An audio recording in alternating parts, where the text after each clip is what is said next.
We're not war Hi there. criminals, I swear. Yeah, we're not war criminals yet. Yet? Right. All right. Yay! Who wants to recap last time? I believe we had a bit of a in-between off day. Mm-hmm. Yes. Everyone went on dates. We started with someone help me. We started with Alsana and the lady friend. Yes, we right? arrived in Windsor Thor to drop off the two Nagas and for Alsana to go check in with Morticia. Stayed the evening there. Alsana went to a very nice dinner with Morticia in a very fancy restaurant, garden restaurant looking thing. Totally not a date. Yes. Meanwhile, Kalda got the recognition she deserves. I don't deserve that. I beat the shit out of so many people. That's exactly why. They were very impressed. Of what was it? Tiny Mountain? The Little I think Mountain. so. Little Mountain. There might be some variant translations, from Draconic to Common, but Short that Mountain. would probably be the simple one. Stubby The Mountain. large hill. Oh, there was definite mountain in there. The large knoll. Almighty speed bump.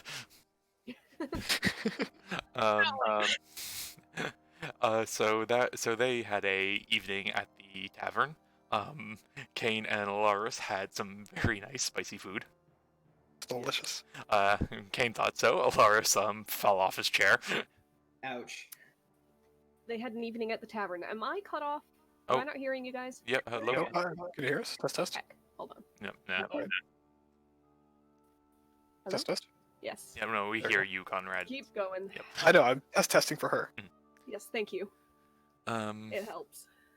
So, the next day, I think we headed from Windsor Thor over to the Soren Wood, dropping off right at the shrine.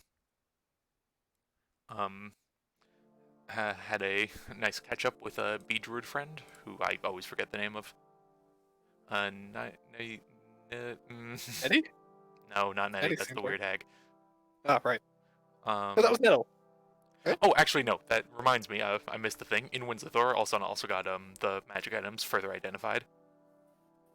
That's right. Yeah. Scared the bejesus out of some students. Yep. As usual, as she should. As well as found out that the mirror, the scrying mirror, can scry on the other material. The mirror material. And The mirror dimension. as long as you're familiar with the counterpart on your side. Or at least a counterpart. And because of that, Alsana can, once a day, attempt to scry on someone on the other side. Who's an equivalent to someone on our side that we know. It's not the greatest DC or anything, but it's do it as you want, and they don't really tell. They can't really tell if you do it. As well, there was just some other magic items that we kind of went through. Also sold some stuff, and then we went to Soren.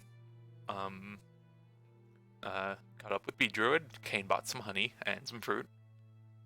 Brought it to Eloise. They had a nice evening. The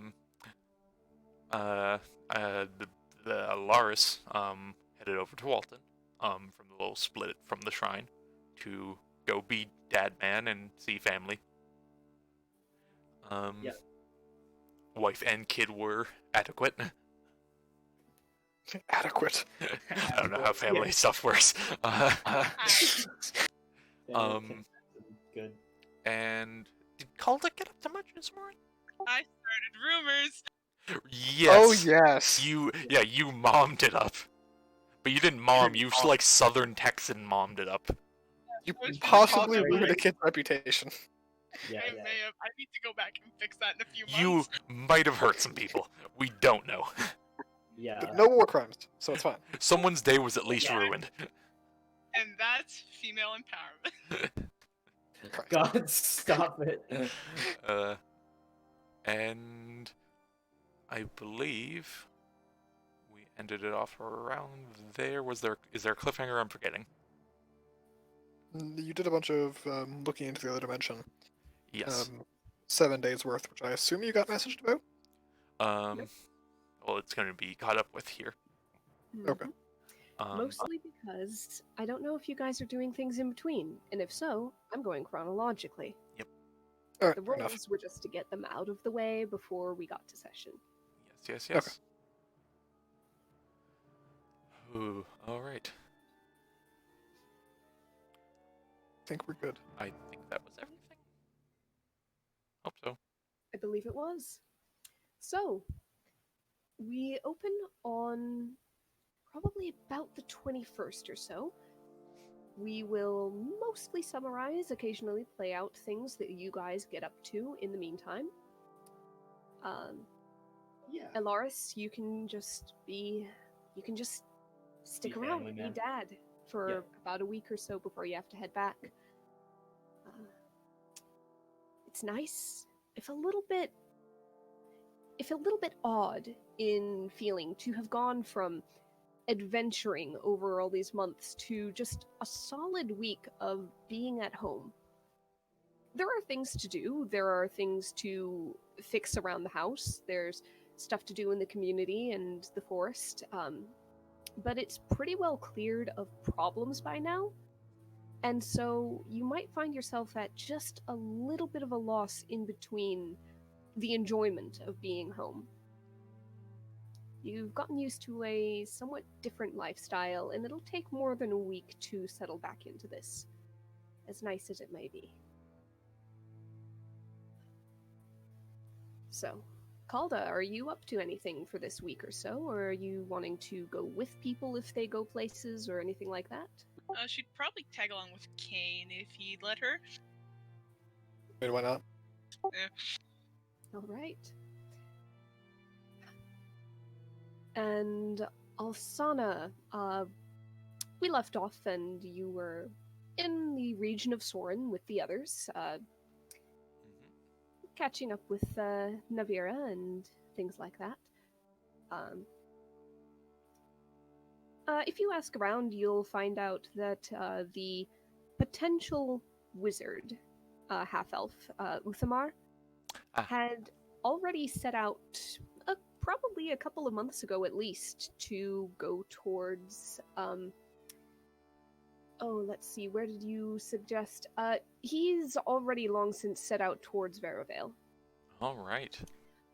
You probably missed him, assuming he was there when you were. It is a large city and you weren't really actively looking for him or anything, but he is not in town anymore. Also, you start planning a ritual for the new Garden of Soren Woods, so you can devote some time to that, but once a day, you set aside a little time, whether it's in the morning, evening, midday, whatever you'd like, to attempt to scry. The first couple of attempts do not succeed. Until... I was gonna say, Alsana might ask the group, in Soren. Find Kane and Calda at some point. And just, when would you all plan on returning to the plains to pick up the horse and the dog?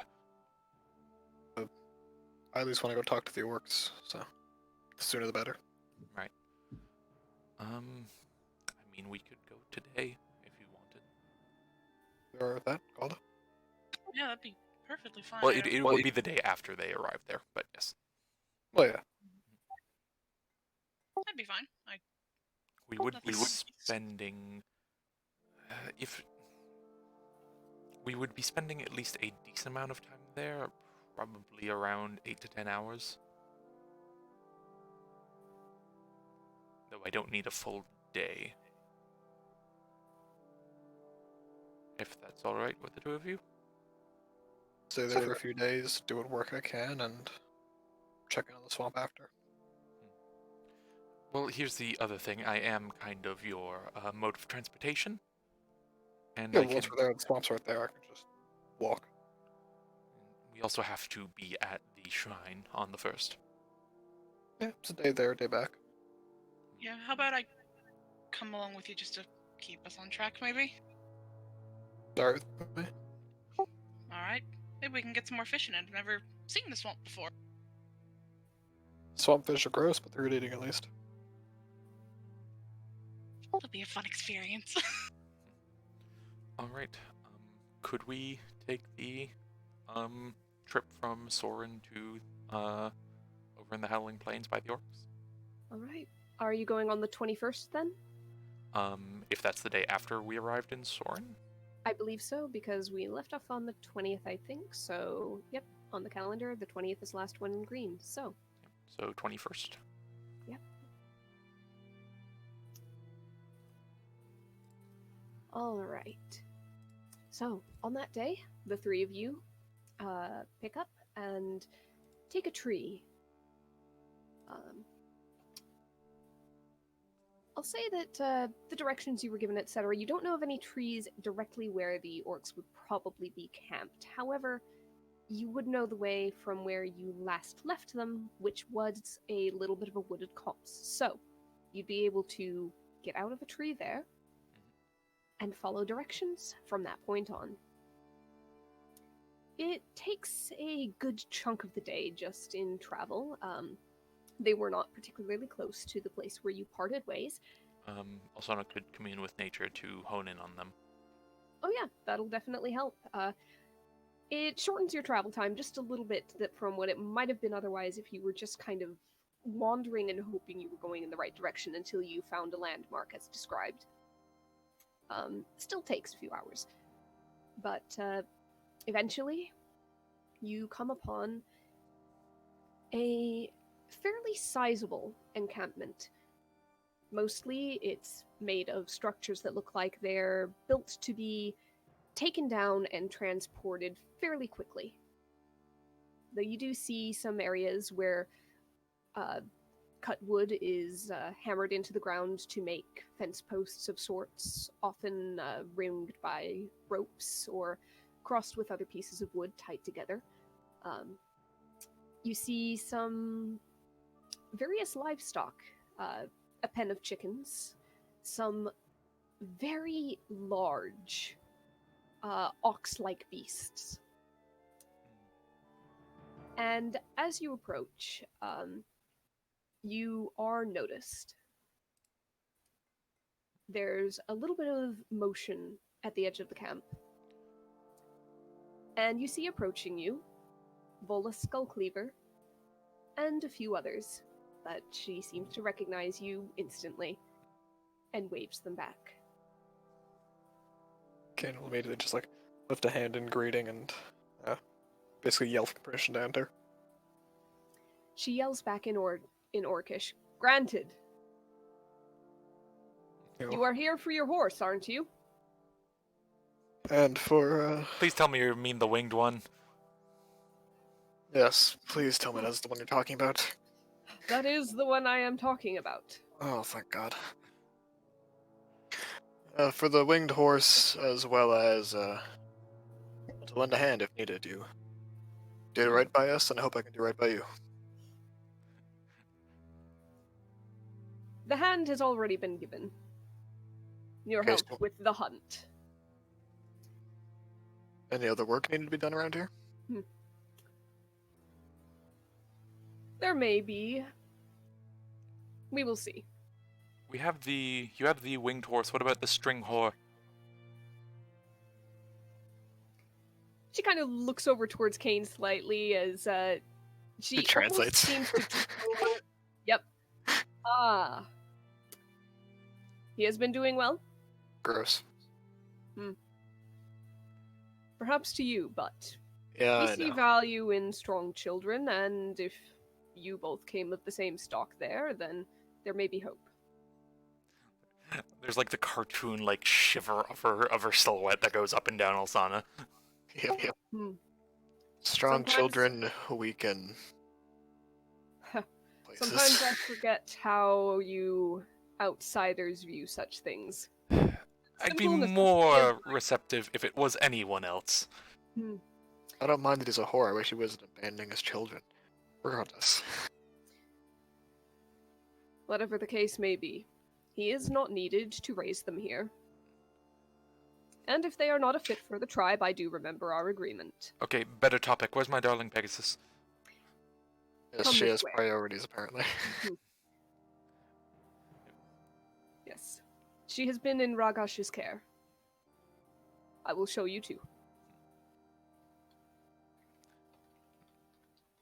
And, Floats on. Kane will just kind of let Alsana do her thing and try to be useful around camp. Basically, ask around if anyone needs help, either hunting, menial stuff, whatever. If their weapons need sharpening, he'll lend a hand at that. You know that culturally, a lot of orc tribes tend to try to be very, very self-reliant. An outsider wandering in and just assuming that they need his aid might not go over the best. Okay, fair However, enough. by making himself generally available, someone might be willing to call him over and say, "You hold this," while they Right. perhaps repair a fence. I guess he will happily do so. You busy yourself as such. I was gonna like shadow Kane a little bit. Just go. Can you teach me a little bit of orc? Just like the hellos. Do you need any help? That sort of thing. Donde es la biblioteca? This is la biblioteca. First Here lesson. is the bathroom. How much phlegm can you summon in one sound? You sound like a cat. Thank you. It's not much. It's You need lost. more like, you need more like a than a you know? I could try. I know a couple, like, guttural sea shanties that work with that, just like the honk. Yeah, no, that's precisely what you need. Tight choked. Oh, that's great. Yeah, trying to mix accents sucks. Alsana like floats by and just like try getting a stuffy nose and then just breathing in through the nose very like a bit too much than you'd like to. It should give the same effect. Go find your horse and whores. I sound like someone who shouldn't be doing my voice is doing my voice right now, and it can't help with making a guttural tone. Oh, okay. Second lesson. Everything takes 3 times longer than it should to say things. Why? like- You're basically just like mixing metaphors for an entire sentence every time. So, why?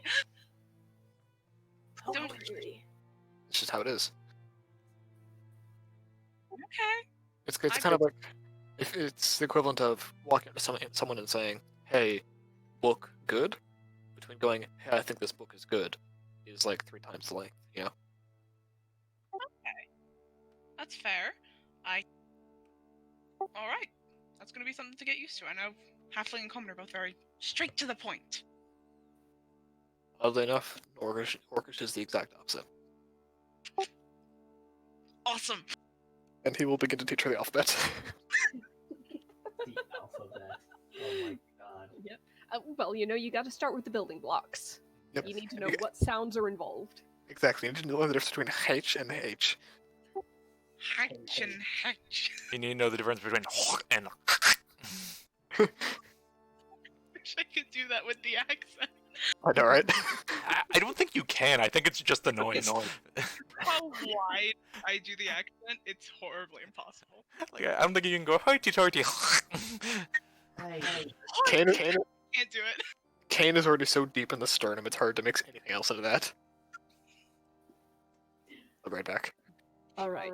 So while the linguistics lesson is progressing, Alsana, you follow Vola through the perimeter of the camp until you come upon a fenced-in area.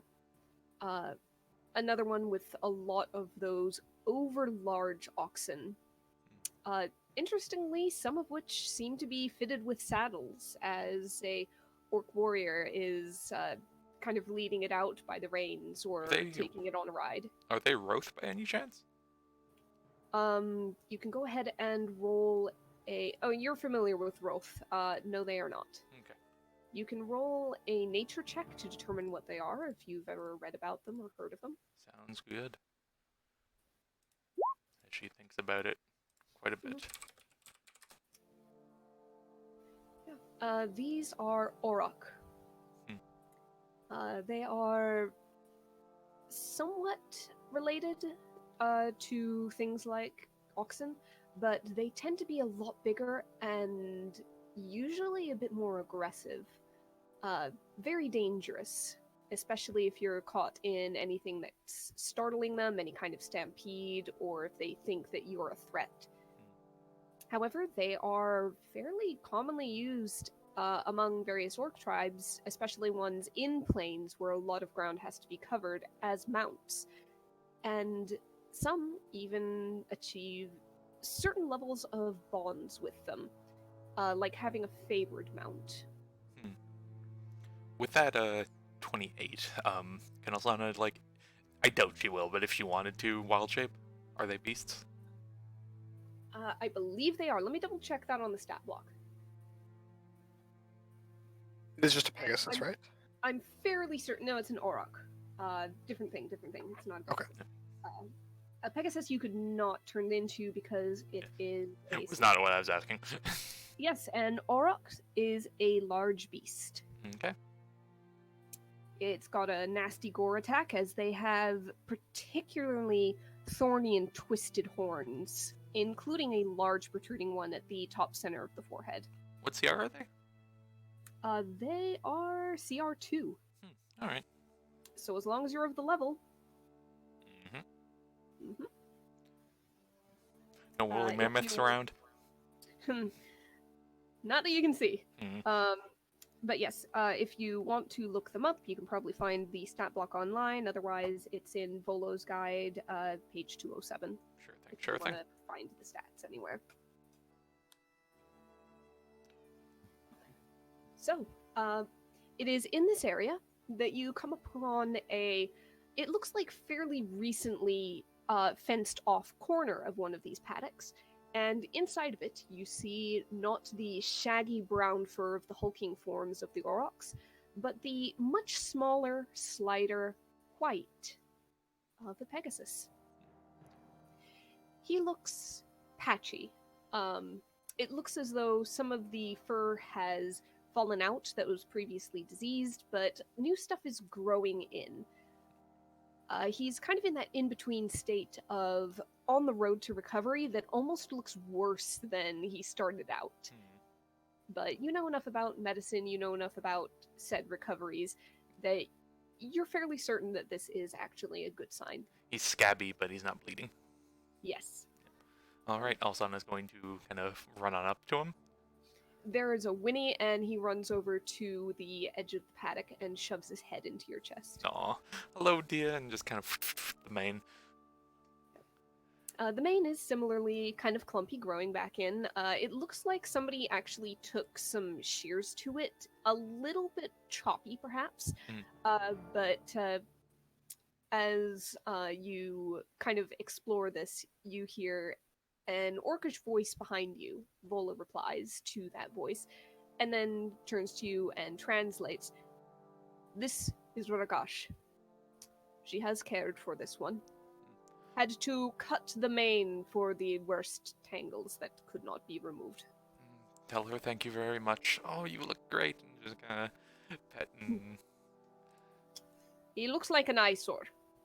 But she turns and rattles something off to Orcish to the other orc that is standing behind you. You turn and perhaps look. It is another female orc. This one built shorter than Vola, broader. She looks like she could just about wrestle any one of those aurochs, perhaps even down to the ground single-handedly. Very, very solidly built. But she picks up a bucket of water and kind of drops it over the edge of the fence inside of the Pegasus paddock. Gives it a almost gentle tap-tap on the neck in place of a heartier slap that you see her wander off and give to one of the aurochs in the paddock next to it. So at the very least, she is aware of her strength and the relative fragility of a Pegasus in recovery. A beastmaster time, to presume? Vola shrugs. Not sure of translation, but yes, she looks after beasts. good hand with them. Hmm. I imagine you'd have to with those of that size. Hard to handle for outsiders. They are ours. They are like us. Oh, I'm sure I could get them to like me. Would like to see you try. Though not our fault if you get gored. Hmm. She kind of like crosses her arms, glances over to one of them. It glances back with eyes that are almost too bright for a beast of that size and stature. There is a glint there. She'd like to cast, Speak with Animals. All right. You do so. Fola is watching with interest as you And she'll do a quick Kind of- guidance on herself as well. flick a gesture and, say a few words. And then some more. And she'll just, hello dear, you look rather big and strong. You hear a low, rumbling voice that I cannot affect, Mm-hmm. but I may try. Just imagine it's like two octaves down, at the very least. Mm-hmm. He says, "You speak. That I do. I am strong. More than you. I don't doubt it. Hmm. Would you like to be friends? What is friends?" Ones who are nice to each other. He snorts. I have my herd, Oh, and I have my one of the others. It's rough to phrase, but you get the impression through Speak with Animals that he's referring to basically one of the orcs in particular who is special to him. No, I was like, oh, I wouldn't try to replace them or anything. I'd just like to have a nice talk. They seem to think I'm one that might not be gotten along with you types. And she kind of like gestures to the orc. There's another snort and an inhale of the nostrils. And he says, after a moment, "You smell like burnt things. She nods. Ashy plants." Oh, I smell of that and of fresh plants. Does she know if these things are like still like not vegetarian, herbivores? Yeah, they are herbivores, though they're also known to be a little opportunistic, to say the least. Yep, but grass would not be is a kind of standby. Grass in a pinch. They do eat other grains and things. But yes, they'll eat grass. Is there any grains or things currently around here? There are feeding boxes. Is any of the grain growable? Roll a d20 for luck. All right. 19. Yeah. You can find some seeds of grains. She would like to grab a handful. There is another warning snort. "You steal my food." I aim to give you more. And she spreads it on the ground and casts plant growth. And just whoosh. Instant, not difficult, but worse terrain. Mhm. In a little Wait, patch you mean inside the corner. the 8 hour or the 1 hour version? Or the 1 hour version? 1 hour. Oh, it's Yeah, the action. 1 action. Yeah. Yep. Christ. The one action. Mhm. Yep. Jesus. He looks kind of taken aback as much as a great big cow beast can. I don't And steal, I offer more. Yep, and you hear a little bit of a call in Orcish from Ragash. Vola calls back. and says to you, "Don't worry. Just wondering what you're doing." Oh, a peace offering to them.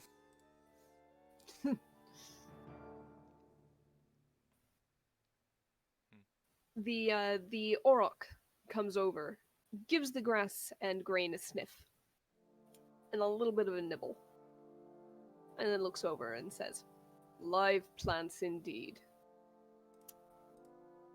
You might not be so bad, but I would not call you worthy of riding me." Oh, don't plan to. I have my own as well. And she looks Good. back. Would a friendly pat be out of the question, though?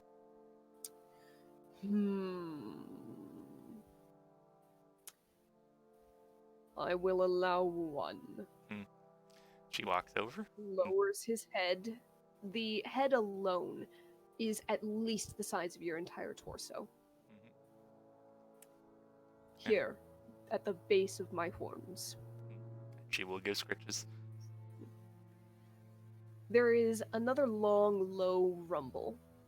It doesn't translate to anything via speak with animals, but you recognize it as a sound of contentment. After a few scritches, he pulls his head away and shakes it. That is enough. Alsana gives a little, not a bow, but like a little, almost like a curtsy. He's like, "Well, thank you very much. Have a nice day." And she walks back, looks over at Vola. Vola is standing there with the arms crossed, looks back, raises an eyebrow. "So, magic?" In a way. Interesting. Most of us, when challenged in such a way, would immediately approach it and try to jump on its back. That one already has a rider. I wouldn't like to step in on anyone's toes. There is a big grin and a hearty chuckle. Indeed. I almost was looking forward to you getting thrown over the fence. You think both too highly and not highly enough of me, but I appreciate it. Joruk does not take well to outsiders most of the time. He favors only Malthu the bull. Well, you have to tell him he has my thanks for having a friendly companion. Now, Friendly? I do not think I know that word the way you use it. Still, allow you me to intend rephrase. You'll have to thank him for having a companion who did not gore me. That itself is an word. Not normal. Still, you take this one now. Yes. Gestures at Pegasus. Yes, I would love to. And looks back and another like on the mane. The Pegasus leans into it. And Vola says, "Good. This one is too weak for us. We took care as promised, but he will be better off elsewhere." He will regain his strength. Even so spindly. She kind of gestures at the long, thin, horsey legs of the Pegasus. Noticeably much more delicate in appearance overall, compared especially to the paddock full of aurochs just behind him. You see, when you get that heavy, you can't quite get off the ground. We are meant to be planted. More strength there. Up in the air, get tossed willy-nilly by every wind that comes the way. Different strengths. Like I hope to have shown you today. Thank you again. Different strength. Well, we shall see. And Alzana will kind of lead the Pegasus out. You are able to do so. The Pegasus follows willingly. Doesn't She'll, even really need to be guided. Just tags along with you as soon as the gate is opened. she'll talk in Celestial to it, and she's like, everything go well? How are you feeling? Is this or that? Because she has the ridiculous medicine from before. She knows exactly what's wrong with this thing. Yep. You're able to kind of pick up on a few lingering pains. He's getting used to a little bit more movement, a little more exercise. Being able to move freely without the pinching restrictions of that bridle and saddle. It's something he hasn't had for a while, it seems. Don't worry, we can get you to another place, a place more full of life. He seems eager. Nuzzles your shoulder.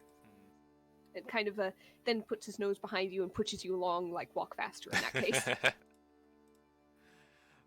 Alsana will go and find Kane and Calda. Mhm. So, do the two of you plan on staying here? Or...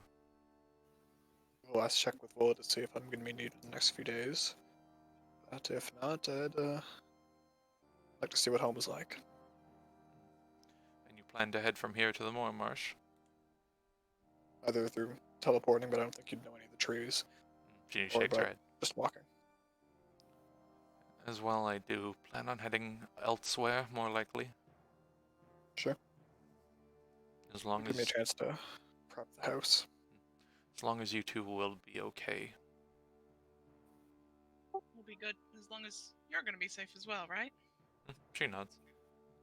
I can get where I need to. And just keep safe. It's a lot harder to kill us two than it is you. She like puffs out her cheeks like, well, I never. But she can heal, so But like a string bean can regenerate its vines, so it doesn't mean it's particularly strong. you're right. Do not wax poetic on plants to me, mister. Alright, fine. I will strike Make you haste. down. You're gonna smite me again? Yes, I can. And There you I go. will. Not doubting your capability, I'm doubting your effectiveness. He just smiles at her. Banter to you two. If it was anything other than a problem to do it here, I might consider it. Maybe when we Just be aware of any open fields in the future. Seems like the Howling Plains is as open as it's gonna get, so Isn't that unfortunate? yes. I'll go enjoy your perusing. By the way, I hope your date went well. She like imagine she's half drinking Aurora's skin. She's like, And you hear One more behind you, smile. what's this about a date? Roy, just stick your dick up your ass. Leave me alone. and all of a sudden turns. Hello. You see a big ol' grin on Roy's face. I'm gonna step up very close to Roy, But, gonna- crouch down, put my hand on the top of his head.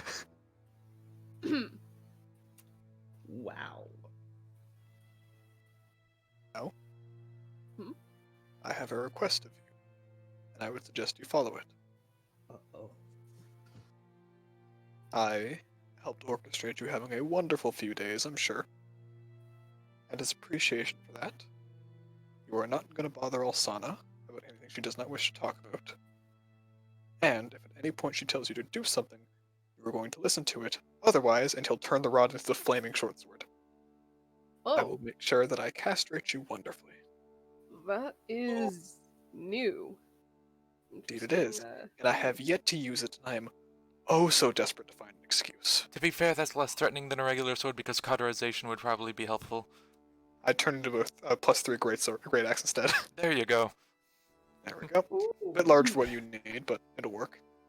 Noted, though, in your zealous defense of your sister, and I do Oh no, this is appreciate not seeing zealous it. defense. This is you snuck up on me, and I don't appreciate that, so you're gonna pretend like you didn't hear a word I said. Regardless, in your conditions, there is one thing I'd like to point out. He turns to Alsana. Do you not want to talk about this date? What did I just say, Roy? You I said you will forget about anything you just heard me say, right?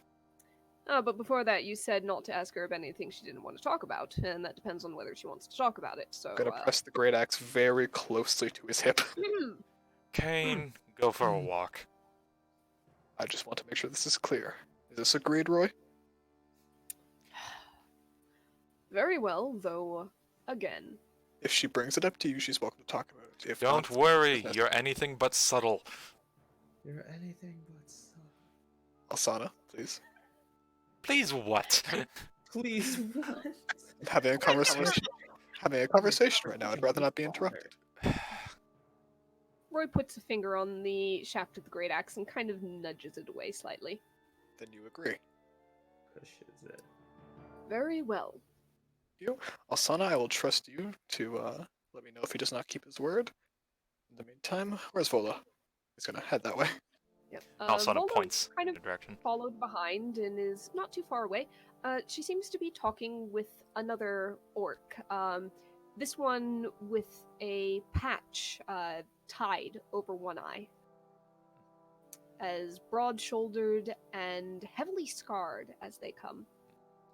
By the way, Kane, to get your mind off things, when you've got a moment, also ask Vola how, oh, what was his name? The one that got, knocked down at the, fight at the old, ruins. Ask how he's doing. Sure thing. I stitched him up best I could, but I want to make sure my work held true. Usually does. He'll head that way and kind of wait till the conversation between those two is done.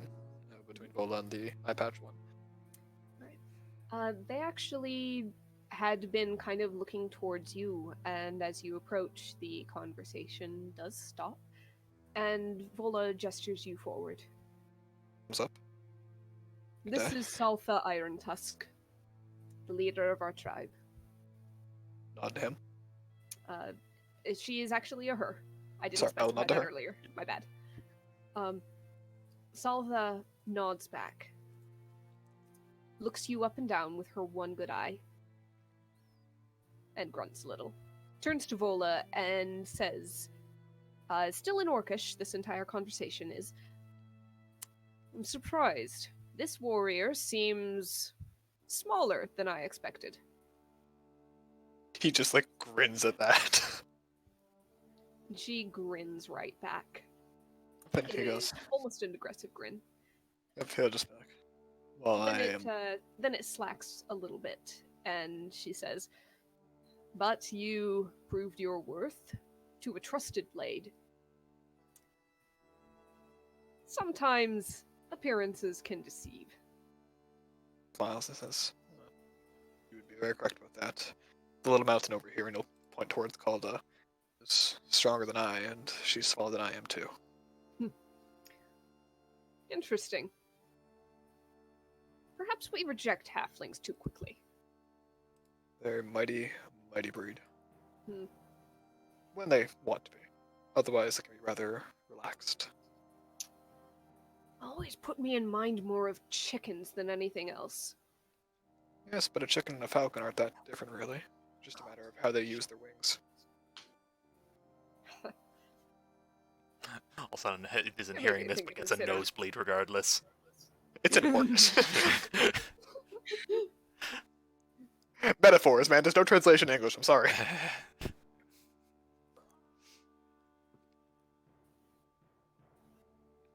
I mean, Frigg and Frey are basically the same thing, right? Yeah, just nice.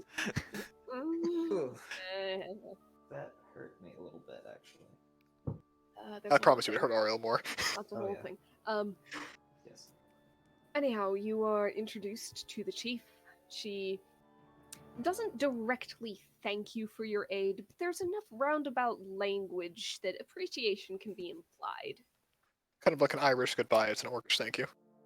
Yeah, an Orcish thank you is probably an actual idiom in this world. You know what? Fair enough. Regardless, while that happens, Roy, back with Alsana and Calda, kind of watches Kane go and turns a smaller, slightly more sheepish grin onto the two of you. So, I of course heard nothing as I walked up. You see, the funny thing about that is My discomfort was not explicitly at you knowing, but in you hearing what he said because it was phrased poorly. Hmm. It wasn't a date. It was an evening out. Hmm. Not with a Hmm. girlfriend, with a friend. Hmm. All right. Acceptable. Trust and call to I hear will anything that not. Nancy needs to. I will not ask any further in that case.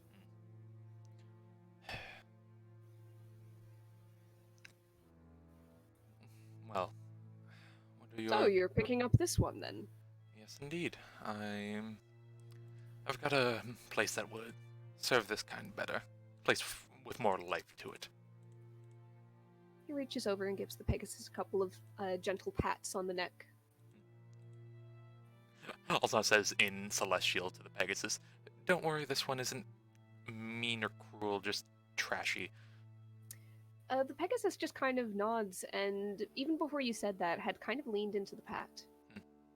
Roy says, I'd occasionally come by and pay a visit.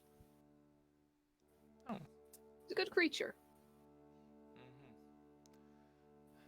It's living a better life than it was. Oh, given the state of it, I can believe that.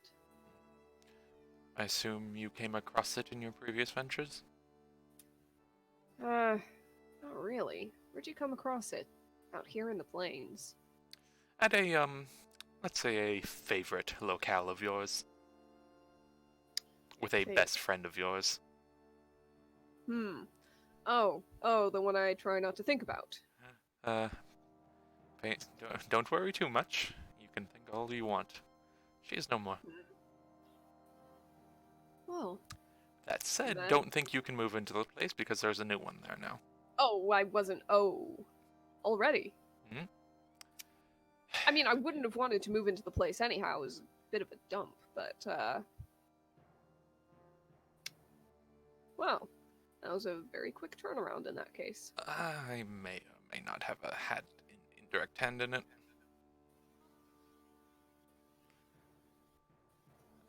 You know, I have half a feeling that if you just sat down and told me everything that you've done, I could probably write a song or three about it. Now, I'm not sure how riveting they would be, but they would be songs. I'd have material. I've apparently picked up the moniker of Storm Witch in the local areas, so Oh, really?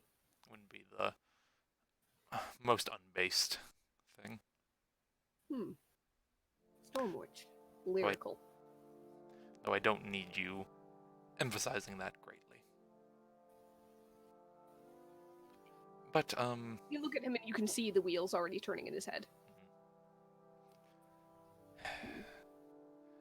what better of a proof of my existence than a bard singing about me being struck by lightning? He kind of, the wheels stop, and he looks at you. Very funny. I thought so. Where do you plan on going now? Well, I'm staying here for the time being. They want me around for about a month or so. Then I believe that there will be arrangements. They can take me to Resmond, they can take me to Bahara. I'm thinking Resmond. I have half a mind to head north. Nods. I will be... I guess it wouldn't be directly, crossing over, but I can shorten travel times. In terms of teleportation. Useful. I may consider it. If I have other priorities, you better be very desperate. But I don't believe I'll be desperate. I've been promised safe passage, and I will have it. I mean to say, if I come across you again, wherever, whenever. Nah. Half the fun is in the journey. By the way, do you have any protections against scrying on you? You see his hand slightly lift and then drop again. Why do you ask? Can she insight that? Go ahead.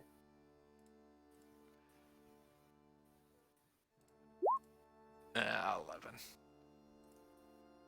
He's hard to read. She just shrugs like, oh, no reason. Hmm. I mean, it's not like I would know already if they were there. Interesting. Wouldn't be a test in honesty like I've been trying to get out of you recently, would it? Very well, I have one. A bit of a necessity when a hag that's good at scrying is a little bit out for your blood. Sure, you understand why precautions were taken. She nods. How badly do you need it now that she is no more? There's still a person or two, probably, I'd rather. Oh, do tell. There was this one sorceress in Veravale who didn't really take the, well, there was, you could call it rejection. at Name, least give me in a the sense- name. I don't I'm not really- asking you, GM, for a name, but I'm wondering if Alsana knows this person. No. Okay. It's nobody you know. The very brief, fumbly explanation is pretty much there was a fling. He intended it to be a fling. He was upfront about it being a fling. She was hoping to maybe convince him into something a little more permanent and tied down, which he wasn't interested in with her in particular. And there might have been a little bit of stalkerish tendencies on her part. And she kind of like raised her eyebrows. And a sorceress capable of actually looking in on you.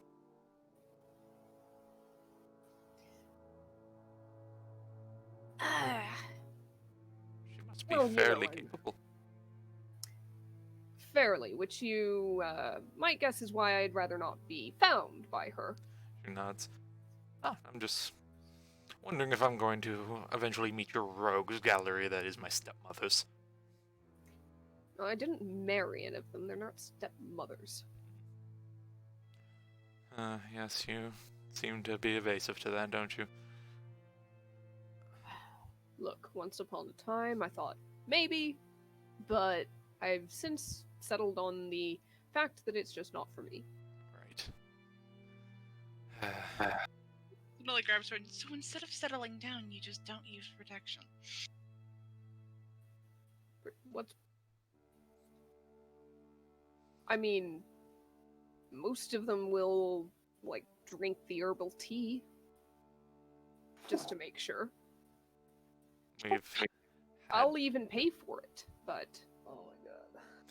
Give a face and just like shake her Oh. head, like do a little like shifting of the weight. I'm sorry, Calda, Conception. but how else did you think this situation in the world came about? Ty wants to say something, but not on recording. Type in the Discord. I've asked him before why, and we are not getting into this, but safe to say he is Yes, we a are horrible, This horrible is justifier. This is very frankly personal information, and let's not get any further into it. She rolls her eyes. But a sorceress in Veravale. Maybe I should have a talk. Maybe I could bargain off knowing where you are. There's a little wince. Yeah. I mean, he doesn't seem as bad as a hag, does it? You didn't meet this woman. I think I'd like to. She's not a hag, but she could give one a run for its money. Sounds like someone I'd like to be friends with. Uh-oh. Who knows, maybe the next time you run into me, I'll be on a trip with her. Wouldn't that be funny? Maybe you could write a song about it. Ooh. nothing else, it would probably be very amusing. To change enough of the details. Oh, you laugh, but do you know how many times taverns go absolutely wild for songs about just the insanity of humanoids? Yes, humanoids as a whole, and no one in particular.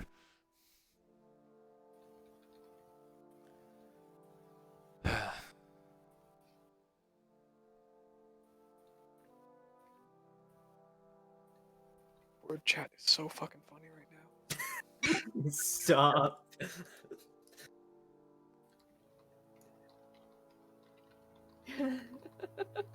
Sorry, I need a moment to just reply. How do you That's spell that's not Sally? come up. Anyway, sheepskin. Anyway, sheep and dustin. Anyways, Yep. so, Yeah. we. I imagine a bit more of a conversation goes on, Mhm. and Alsana might even just like, I'm going to regret asking this. Do you have an estimate on how many will be added to the family tree? Well, they're hoping for one, but if twins happen, then, well, that's fate.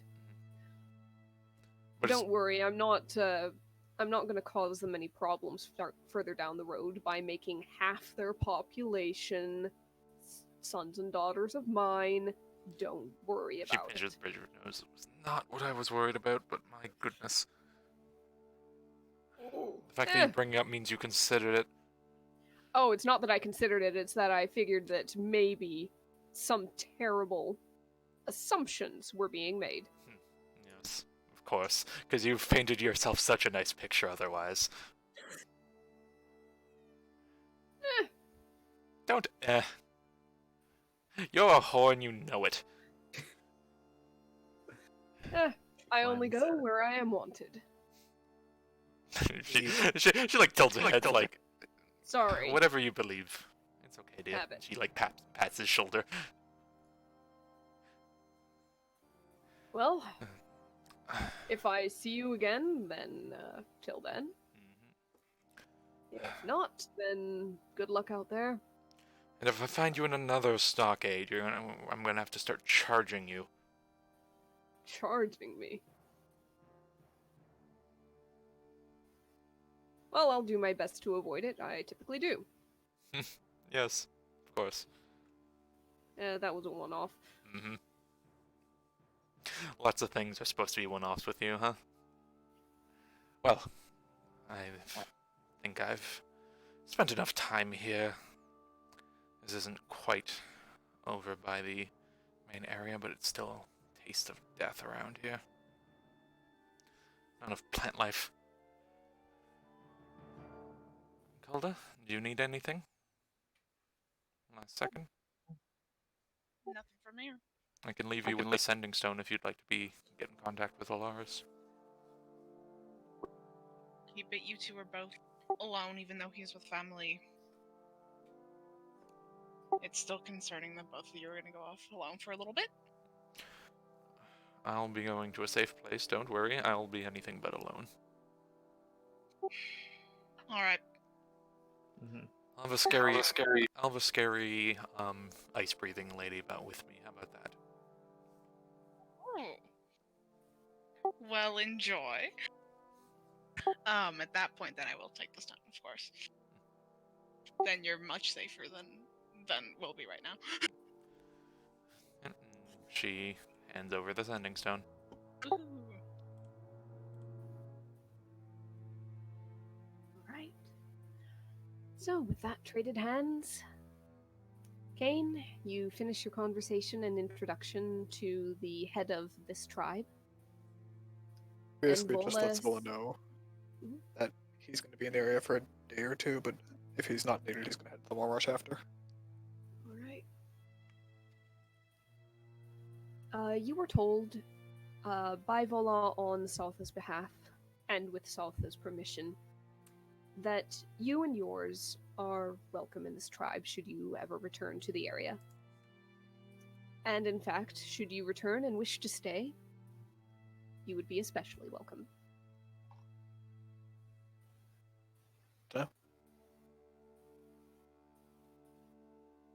With that, the three of you part ways. Kane and Calda to stay around this area for a little while, then head westward. Alsana, where are you heading and on what day? At the end of the 21st, because I assume she can get a long rest in. Enough to get her spell slot back. Technically, you can't get a long rest in the middle of a day. Because it's been 24 hours, yeah. Yeah. All right. Time does have to elapse. Then maybe so the next you day. could long rest overnight, and the next day is, yes, the 22nd. In that case... Yeah, so it'd be on the 22nd. Okay, yeah, because I'm still going to go with the 23rd to there. So on the 22nd, she's going to head to the Soren Wood again. All right. Pegasus in tow. Yep.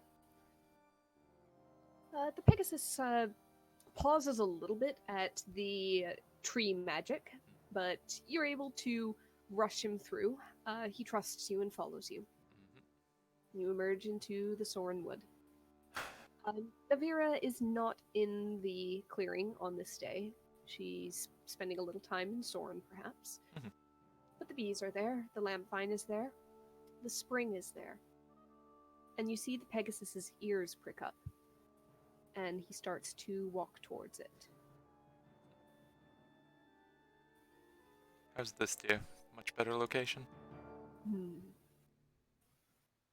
There's a little low wicker and a shake of the head. As he walks towards the spring, he kind of hesitates at the very edge, and then very delicately sets one hoof in the water, and then another, and slowly he wades in. The spring itself is fairly shallow. The water only rises perhaps to the midway point or so on his legs. Alsana will wade in with him. It's not a miracle of healing by any means, but when he turns his head, his eyes seem a little brighter. He kind of tosses his head and dances a little hoof to hoof, water splashing. It almost seems like he's gained just a little bit of strength, energy, something from being in the spring.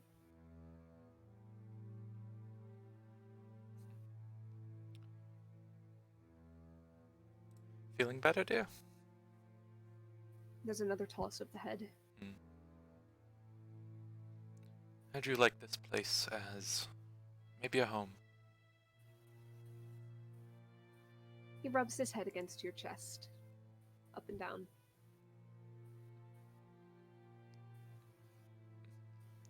I'll take that as a yes, then. He draws back in another yes toss of the head. Now I have another friend as well. She might not be as well versed as me, but she has taken a bit of protection over this place as well. Actually, you know what? And Alsana will take out a piece of paper and write a note to Navira. Okay. Basically being like, hey, this is the Pegasus. And like just a few, like, this is the thing you should maybe keep a watch for him. If you can bring a brush whenever you come next, he'd probably be happy. So I want to know what would be good food for the Pegasus. More or less anything that you feed to a horse. Okay. Yep. And just maybe bring some wheat or apples if you can. All right, the note is written. And she'll just take a small ribbon and just kind of wrap it around. She'll actually just kind of if she has any wax or something, just kind of stick it to a nearby tree, easily seeable. All right. You make it nice and visible and prominent on the tree. Now In the don't meantime, eat the this, dear. Pegasus is. Yeah, the Pegasus nods again. There's a little bit of a snort in it as well, as if it's saying, "As if I would." He's just kind of continuing to wade around inside the spring.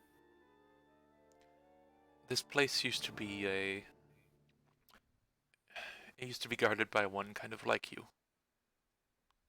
Not exactly, but well, he gifted me this. I hold him with me as I will go. And she kind of like produces the horn. The Pegasus tilts his ears forward, leans forward, sniffs it. Doesn't seem overly comprehending of what it is, but seems to recognize something in it that it seems.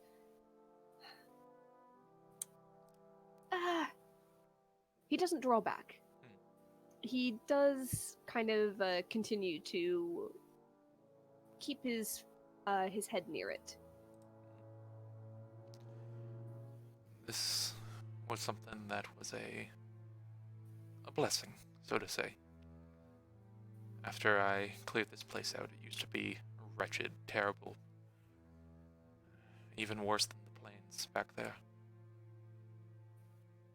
Horrible, cancerous plant set itself here and corrupted everything nearby. I've done my best to clean it as well as I could.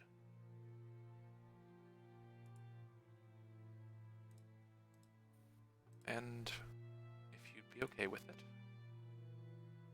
I think you could make a good guardian here too.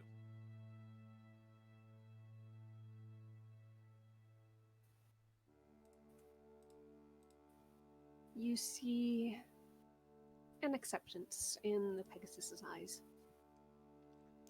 Mind you, I can always come back, take you for trips, we can see other fun places, go for flies, things like that.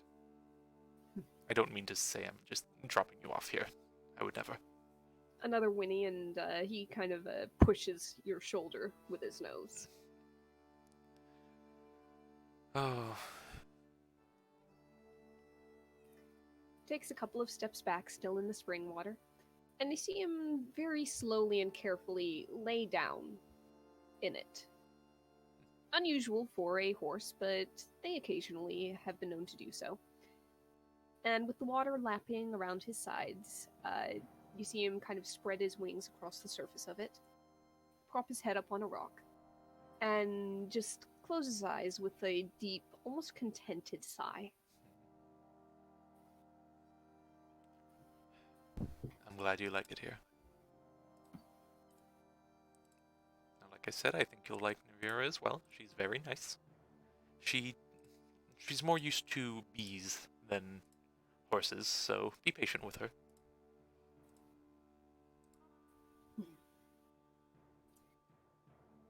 Another sigh. And Alsana will stay the day there. All right. At a point, Navira does actually show up, so you're able to explain everything in person to a very surprised and somewhat excited elven druid in training. Oh good, I don't need the note. So, yep. So after you get through all of that and impress upon her the care and feeding of a in recovery Pegasus, that would be one day for the two in the Howling Plains in the area of the Orc tribe camp. You guys get a general sense of not full immersion into the tribe, but it seems word has spread, and there is at least a general acceptance of your presence. It's interesting, it's a different culture. As Alsana had requested, you're able to find and kind of catch up with Jaruk. He's doing well. Everything's holding together. You guys get to go on a couple of odd jobs. There is a more ordinary hunt, not after twisted, powerful former orcs, but a few giant hyenas that are killed and dragged back to camp to provide some meat. It's an interesting time. Calder, you can probably reliably say hello, goodbye, and maybe a question of something like what word, essentially, for trying to figure out what something is. Also, where's the outhouse? Nicole. What There what is tree no do I go? outhouse. There is the latrine. Have fun with that. The latrine. So, on the next day, the 23rd, Alsana, are you doing your scries in the morning or the evening habitually? Probably the morning, All right. just to kind of, get it in the day in case that might change anything. So, you scry in the morning before you head out anywhere else. I assume that you either stayed in Soren town or you camped out in the wood with the shrine. Probably camped out. All right. And that is the morning when you attempted to scry on the alternate Elaris. And it is the first morning when the mirror actually showed an image. So,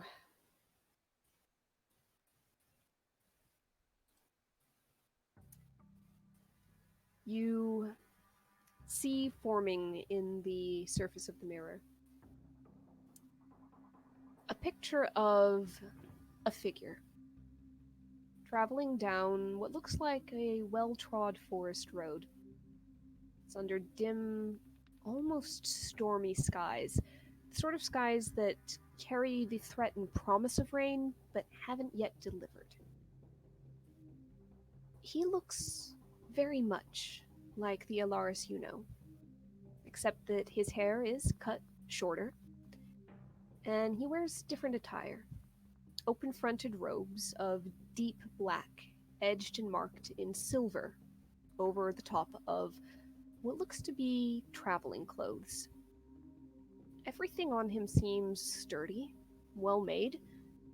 For the most part, not ornamental aside from the silver markings on the robes, a ring on his finger, and an amulet around his neck. He doesn't seem to be carrying any visible weapon. As he walks, and you watch, suddenly he stops in the image of the mirror, kind of tilts his head. You see a small amused quirk of the lips, a little hardly verbalized, that kind of shakes his frame very briefly. And the next instant, he spins, raising a hand in the air with a sharp, arresting gesture. 3 crossbow bolts fly past him, 2 more shatter on the magical shield he conjured, and war cries erupt from the trees as armed men leap from concealment, weapons drawn. In the instant that this happens, you can see that these men are not haphazard bandits. They move in unison. They are clad in what seems to be uniforms, each of which bears an unfamiliar device or symbol, a high white tower circled by a crown of gold. Alaris' face twists into a smile. He makes another gesture, and the entire region, covered by the mirror, goes pitch black. But you can still hear the screams. 10 seconds pass. 15. 20. The darkness lifts. Alaris stands on the path, unwinded, hardly even ruffled. The cohort of armed men lay around him, dead or dying, and he himself is wreathed in masses of shadow, curling like smoke in the air. 2 thicker tendrils reach out before him, holding a struggling guard aloft. Perhaps a leader of the men, given that he seems to have a mark of rank on his uniform that the others lack. The man chokes, shadows around his throat, and it takes him a moment, but he musters the strength to spit at this Alaris's feet. And he says, "Murderer." Alaris tilts his head. "Murderer? How so?" It's still Alaris's voice, but some of the intonation, the emotion behind it seems a little different from what you've gotten used to. The man held aloft kind of pulls at the tendril around his neck, the other one wound around his arms and chest, holding him up. And as he struggles, he spits again. "You killed him!" Alaris replies, looking around. "Oh? But you attacked me. I merely defended myself." The man struggling kicks out. "Annette Corin? Resmond? Sanctuary?" "Ah. Those, my friend, were calculated matters, and necessary to a greater cause than you can imagine." The guard simply struggles and swears. Ilaris watches for a moment, then continues. "You see, I am something of a soldier myself, though not one of swords and shields. I fight in a war, and wars, unfortunately, require sacrifices. I'm sure you thought much the same when you set out this morning, seeking to ambush me. You wished to end a threat to you and yours, to achieve vengeance, to achieve something you have convinced yourself is justice. And you would kill to do so, wouldn't you? You have before, after all. Petty bandits and cutthroats don't always come quietly. And, well, murderer, you called me. That may be, but then, so are you. But do you know the difference between us?" Ilaris looks around, almost as if mockingly looking for anybody who might listen in, leans forward with a smile, beckoning the man as if to invite him to a secret. The shadows constrict, pulling the man forward against his will. Ilaris then stage whispers, not quite into the man's ear, but looking him directly in the face. "I do not deny what I am, and what I am willing to do." The shadows draw the guard back, up into the air. Ilaris considers him for a moment, finger tapping his chin in thought. "Well, perhaps there is one other difference." With that, the shadows jerk, snapping the guard's neck. For another instant, he hangs in the air, and then he is dropped unceremoniously onto the road. Ilaris looks around again and sighs as the shadows fade and retreat into his cloak. "Well, what a mess this is. Hate to see it all go to waste, though." He pulls a dark handkerchief from a dark pocket and shakes it out, spreading it into a circle on the ground. Then he begins to pile bodies inside as the cloth has become a hole in the ground, just as the skies begin to sprinkle rain. You watch a few more minutes of this, and then the scrying spell ends. So, a few questions. Mm-hmm. One, the guards on the ground dead or dying, Yes. can she identify the kind of damage they had sustained?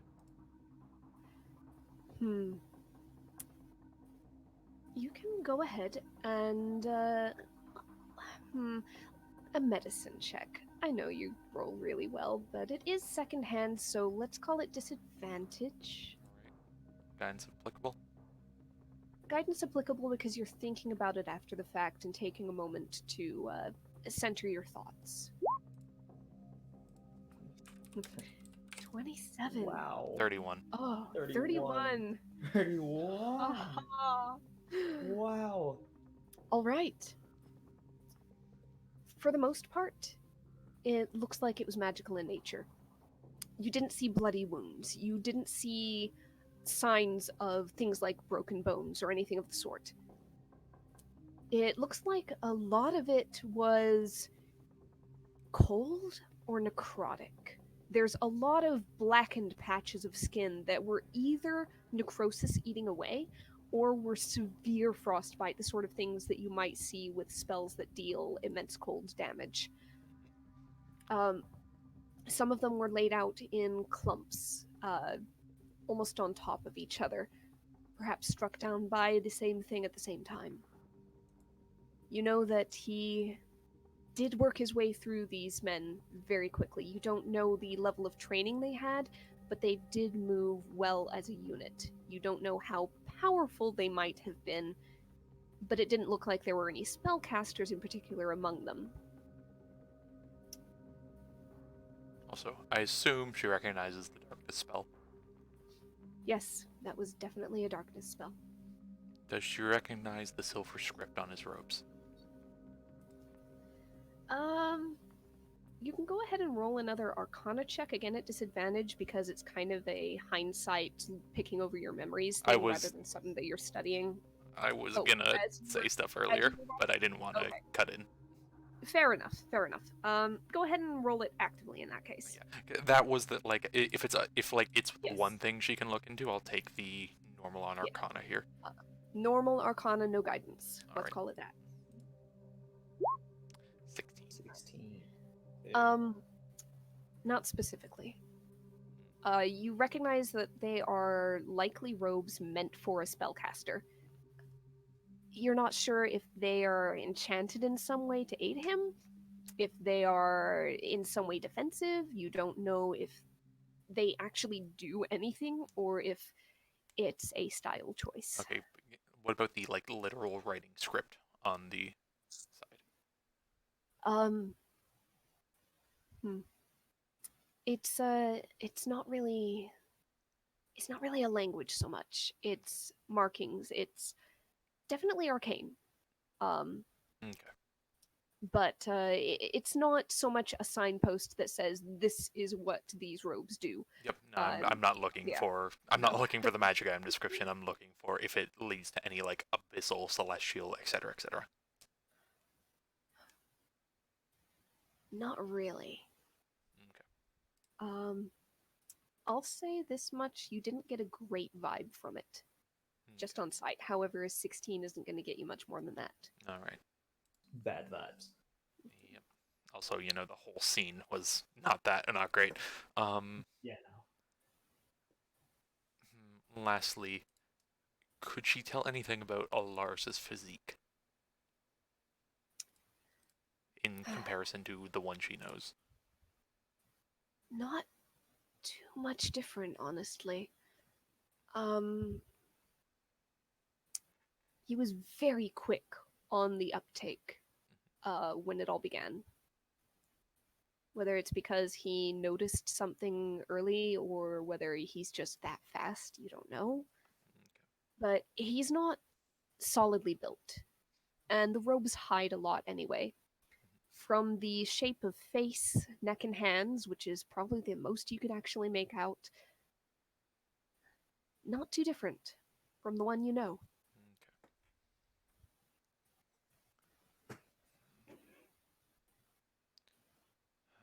And I also assume she recognizes necromancy-like tendencies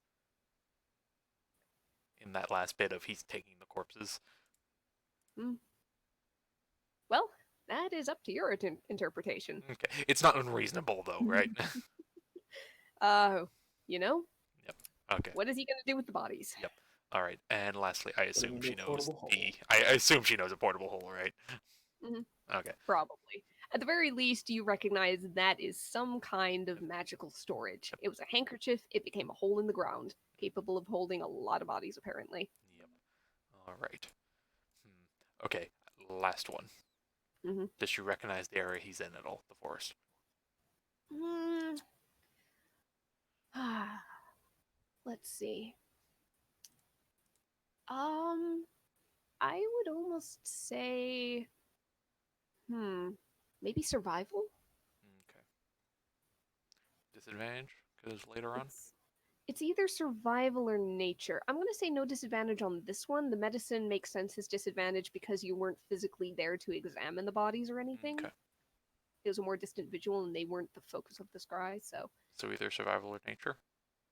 I'm trying to decide which. I think survival is more for actually doing things as you're there and finding Nature your way is a little bit. intelligence. Survival is wisdom. Yeah, but those two overlap so much as it is.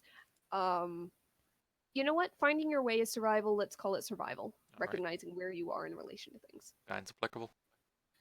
Yeah. Nope. Ooh. 11. 11. Wherever it is, it's a well-used road. The forest was definitely not the glistening forest because it lacked the silver bark. It was not the dark hedges. It wasn't tangled enough. The trees didn't look big enough to be the deeper parts of deep thicket, but it could have been along the edges of that. Other than that, She's very familiar with the Greenwater Wood. she is. However, there Is it is the question of whether it would look the same as any other. okay? It didn't look. You didn't see any landmarks that you recognized for any particular forest. Mhm. You're just able to narrow it down from some of the very particular um, traits of certain woods that are distinct. Okay. And not a check, but she's just also going to basically scribble down the insignia, marking whatever of the white tower with the crown, Okay. just so she can have it like while it's fresh in her mind. All right. And she's just gonna kind of like shoot up after that. I don't know if Navira is still there, but All right. just whoever is, she's like, I have to go somewhere and talk to some people. Oh. Oh. All right. Yeah. Um, I'm going to leave you to take care oh goodness, you don't have a name, do you? The Pegasus looks over from where he's once again standing in the pool, looking somewhat better again today, and just kind of cocks his head back and forth. In a no motion. In a yes but no, but also definitely no motion. She'll like to. It's like, do you have a preference? Something I could call you. He kind of shakes his head, but a little hesitantly. Dear, please. I can try my best to talk with you, but I know you can't use words as well. Um, is it anything in Celestial? He shakes his head. In common? He shakes his head. A different language? Shakes his head again, kind of paws at the water, making it splash. He turns and moves a wing forward, and kind of with his teeth pulls at a few of the feathers that are still ragged, still in the progress of healing. She'll come over and help with that. All right. Is something to do with the water here? He shakes his head. Just to help this along, you remember that he was given a name by the hag, but it's probably not one he wants to keep. Okay. And she'll think for a sec. Oh, you're not referring to the one you were given by the terrible lady, are you?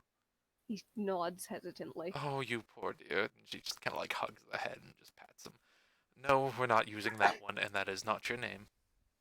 He nods. It will be forgotten and left to rot like she has been. Well, but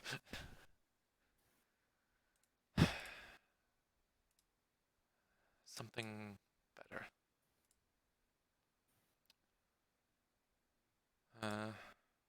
She kind of looks around. You like it here, yes? He nods.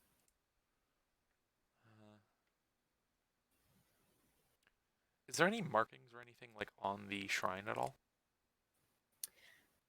You remember that you can see that the main stone standing in the very center of the pool has sort of a crescent shape, uh, almost cut through it, out of which water perpetually pours.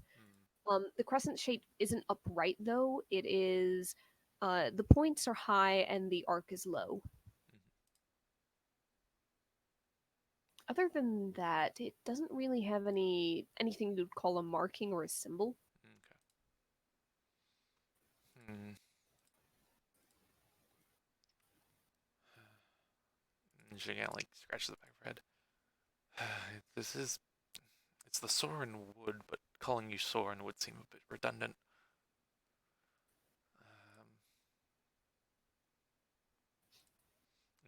Okay, real quick, out of character. Any help, guys? Suggestion: name the Pegasus. I can't say anything against naming it Soren because I named my owl Marimore. I mean, That's fun. I'd say something, but I'd probably just suggest something stupid. Like, might as well suggest it. George, but spelled Joorj. You know, he said what he was going to deliver, and he definitely delivered it. I did. I can't correct said him. it would be stupid. It is. It's No, fair very enough. stupid. I don't know. Maybe just a word that sounds celestial-esque, like some old Italian or Latin word. hold on. Maybe Celeste. It's been on the nose. Yeah. Pegasus. Celeste may also mess up the name. Celeste is a female name usually. Sure. Let's see. I'm looking up angel After names. an archangel? Yeah, so I'm looking up archangel names. Raphael. Michael, Gabriel. Michelangelo. I'm partial. Donatello. Yeah. No. Well, you I'm know. naming Ninja Turtles. Or Renaissance painters. Ninja Turtles. It's definitely No, Ninja Turtles. Yeah, no, we've definitely read that fanfic. We know what we're talking about here. That's too heavy. Keep going. Trying to think of stuff from like Stormlight that would work. Kelsier? Cool name. Kelsier is very cool. Yes. I think I might have one. She thinks for a second, goes, celestial stuff, celestial stuff. Celestial stuff. How about, what was that one? I think he was light and something. Blessings and light. How about Swear Barakiel? to God. Barakiel? Yep. Okay, do you want to go ahead and spell that in the chat? Hold on, Aria, what were you waiting for there? For a second, I was very afraid he was going to say Lightwell. Oh, that would be hilarious. That would be hilarious. I'm taking it. You're like, maybe. That'd be fun. See, I'll turn. No. See, my second idea was Mercury. You know, boundaries, thresholds, God of crossing.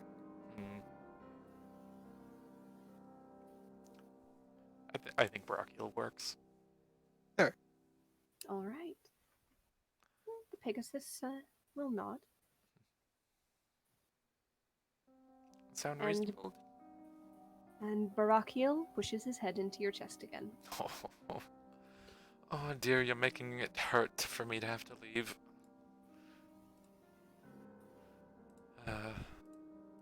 I'll be back, okay? That goes for you too, and she looks to Navira. She'll give both of them a hug.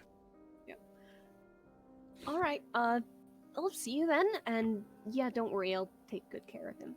Please do. And also, if you've got any little magics that you're trying to help, trying to develop, maybe show him. Get him accustomed to stuff going on around here. Yeah, I'll do that. Um, Well, till next time, I guess. Yes. You know what? Can I have a bit of honey for the road? Yeah, I think I can spare a honeycomb. Thank you.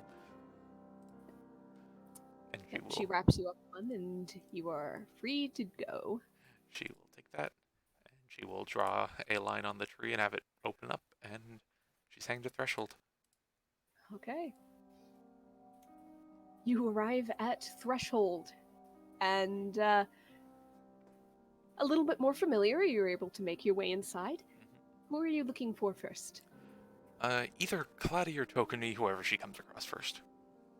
All right. Let's see. All right. You come upon Claddy. She'll try to wave him down. Easy enough. He sees you coming. You see a big smile on his small, wrinkled, gnomish face. Totally real face. Oh, totally real. I mean, you can, if he let you reach out and touch it, you feel it. She runs up to him. Hi, good to see you. Hi, good to see you as well. So, what have we got? I've got some big developments. Really? So, well, first of all, I can now more freely travel across the area. Useful. I was kind of wondering, you're here a little late in the month. Yes, don't worry. As long as I give a rest for today, we can be right over to the Howling Plains. Ah, the hard one. She nods. I mean, it was somewhat difficult. But more importantly is what we found along the way. So, what did you find? Come this way, we'll give you a seat and get some tea for you. Thank you, thank you. Also, if you see Tokeny or anything, just give her a wave my way. Now or later.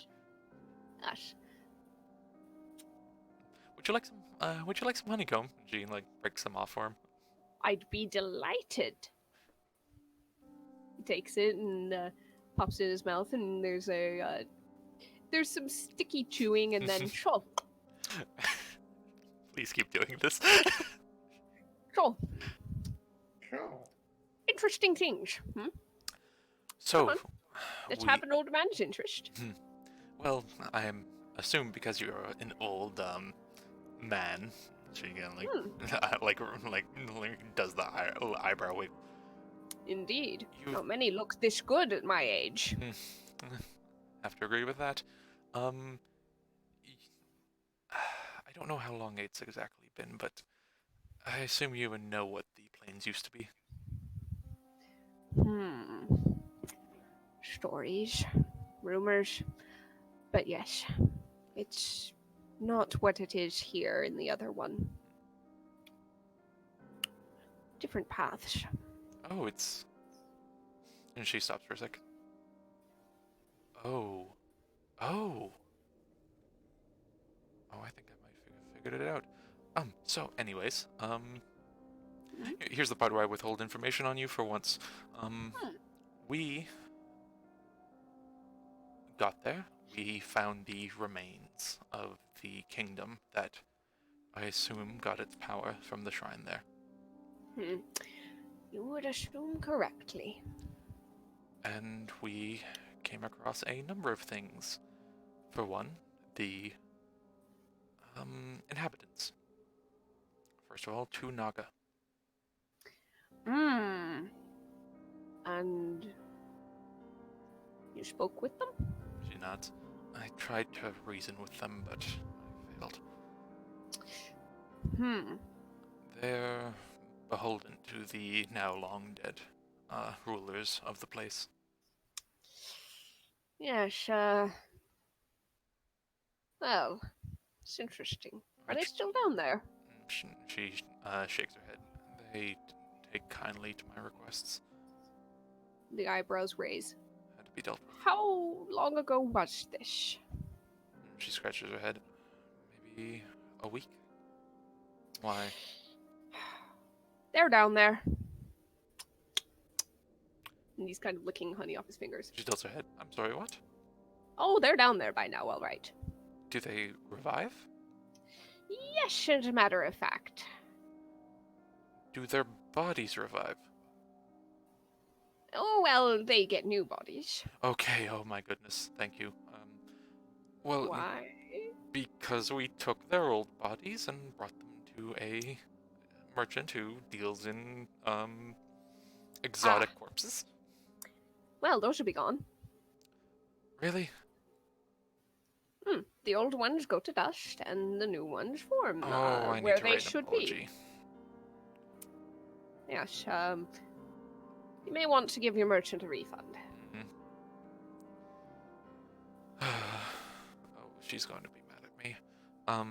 Well, we hadn't traded any money yet, so that's helpful, I assume. That means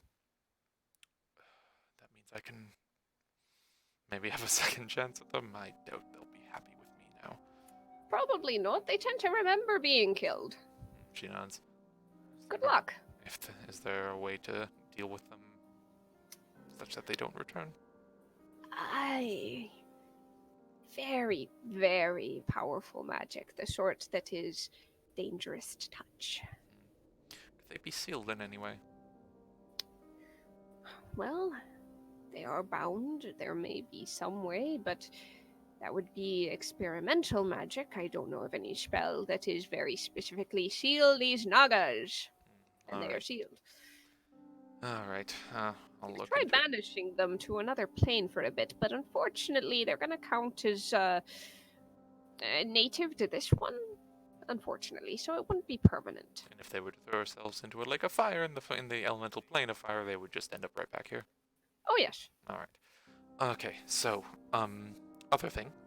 We found the 3 rulers of the place. Now stuck together as one, cursed, into a 3-headed undead. Stuck to deal with each other's personalities for who knows how long. But we set them on their way. A terrible curse. You know, the whole place is wretched with undeath. I am to fix that, but that's a plan for after all this is said and done. It was rotting long before it was buried. The burial was an attempt to contain it, from what I have been told. Well, it gives me a place to grow things. Yes, I suppose compost comes from rotting things turned over in earth. Maybe there's hope for it yet.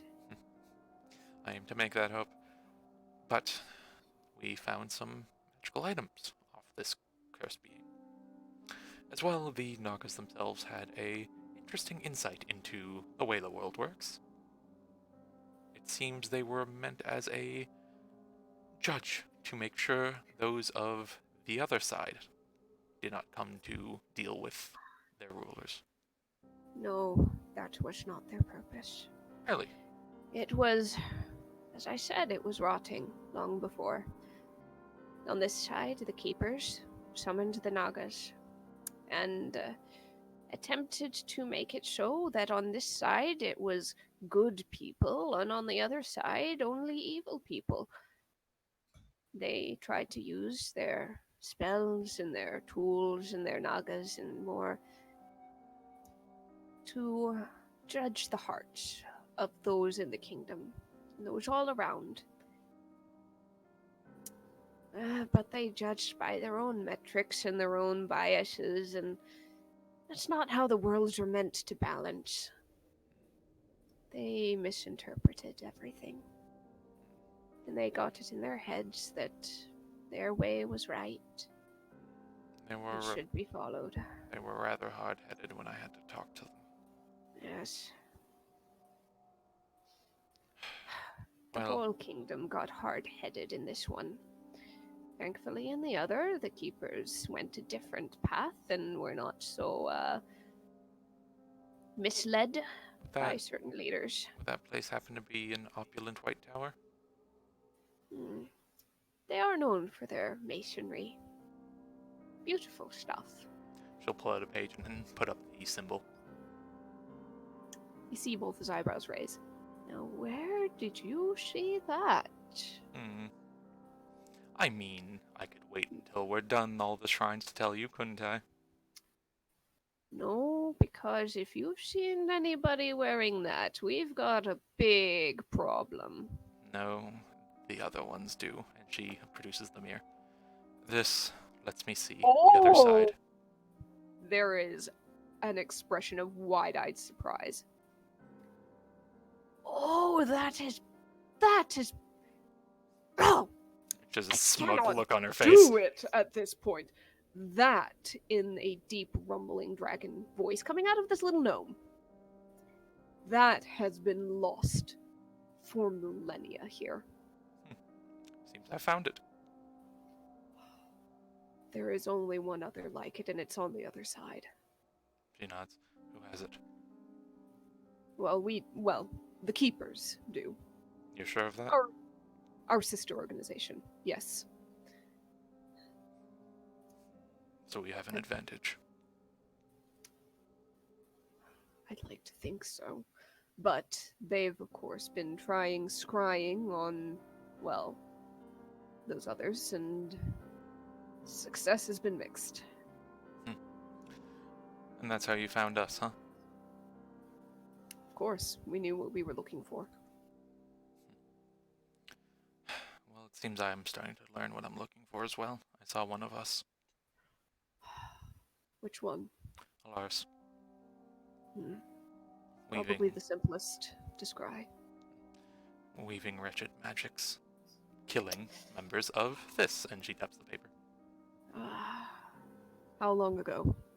Yesterday. I'm sure they're already aware, but I'll pass word. I'm sure that at the very least, if they realize any men have gone missing, they'd... Well, it would be good for them to know exactly how. What happened on the other side? What have they been up to?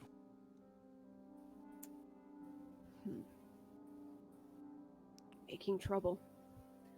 Let's get specific then. Let's start with Resmond. Resmond. There was an attack. They've been biting at some of the borders of the kingdom. It seems almost as if they're trying to either test out weak points or draw strength away from the center. They may be going for that shrine, or at least seeing if it's possible. We've, of course, kept it very well protected, but they can only do so much when people's lives are at stake. Speaking of lives, you'd also want to pass along that Lars took the bodies of those guards. Yes, some of them deal in undeath. Some of them, more than one? We're fairly certain it's just one, but we're not sure which. Probably be him, but he might be delivering for someone else. At the very least, none of them seem uncomfortable fighting alongside them, except perhaps for Kane's counterpart. We rarely see him fighting by their side, but we don't know if that's because he prefers to fight alone, or because he has some distaste. Did you raise an eyebrow? He's only been seen a few times. Maybe I'll see him myself then. If you do, give us pointers on how. I'll pass them along. She nods. I can do this once a day, every day. They can sometimes shrug off the magic.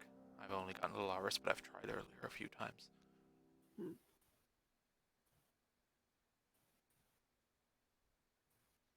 And I can scry. I'm fit for this. Yes. Most of them seem very good at shrugging off the magic. Or at the very least, stopping it after it's begun. Scrying? Yes. They can see it? They can end it, at the very least.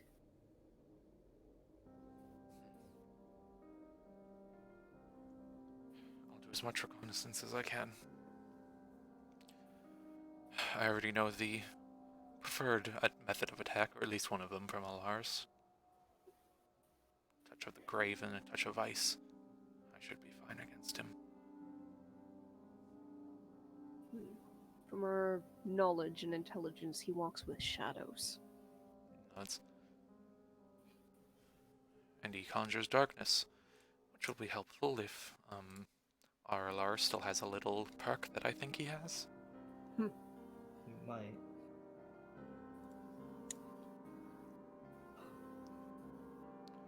Why did you wait so long to drop this on us? Why did it take me figuring it out before you had told us? What part?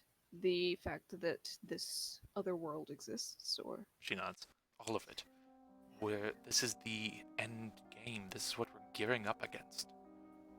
Because it might be a distraction. I was hoping that you would simply focus on the shrines, knowing that they would be important, but not needing to know why. Not needing to split your attention with worry over what might be happening in a place that you cannot reach right now. I guess you didn't do too much research into me before you sent for us. Well, it was rather short notice. We knew there was trouble not long before the beginning of the year.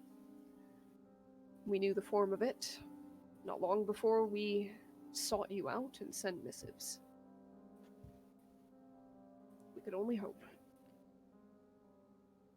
But I think that you and yours have risen to the occasion. She nods. Another question for the other side. Do any of you happen to have worked with a Seraphina? That would be a question to ask perhaps Rodrig or Talia. If you could send me DM's mistake, Tiana. I mixed up names. She nods. If you could perhaps send me their way after this. Might as well bring them to us, and you see him cast a sending spell. That leads me to another curiosity too. How do they get here? Through the doorway, he says with a almost mischievous smile. There's a portal here, literally called Threshold of all places. Of course. Why do you think it was named that? But yes, there is a portal here. Because your branding has been hitting me over the head this entire journey. And why did it take you so long to notice? She shakes her head. I want to be sure. What's the conditions of its use? A good quality.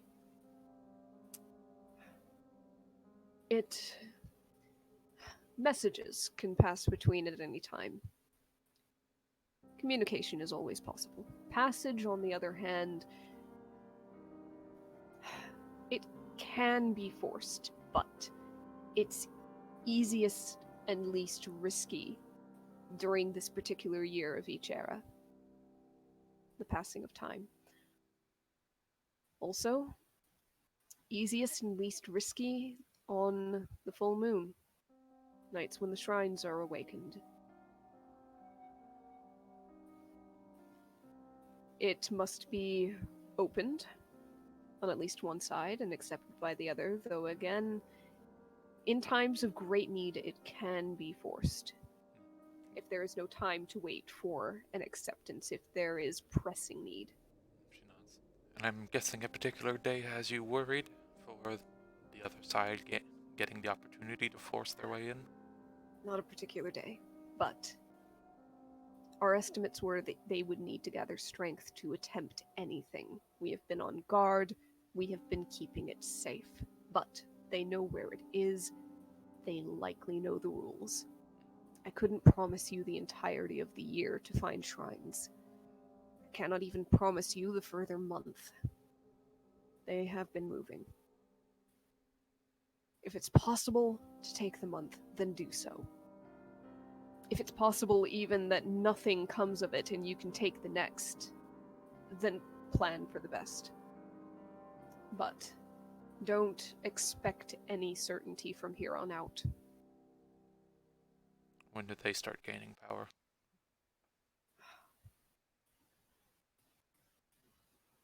Before even the beginning of the year.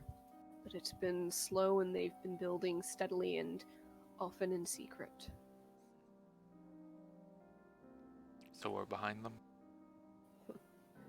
Well, they couldn't gain power from the shrines until the beginning of the year, mind you. But they could amass other experiences.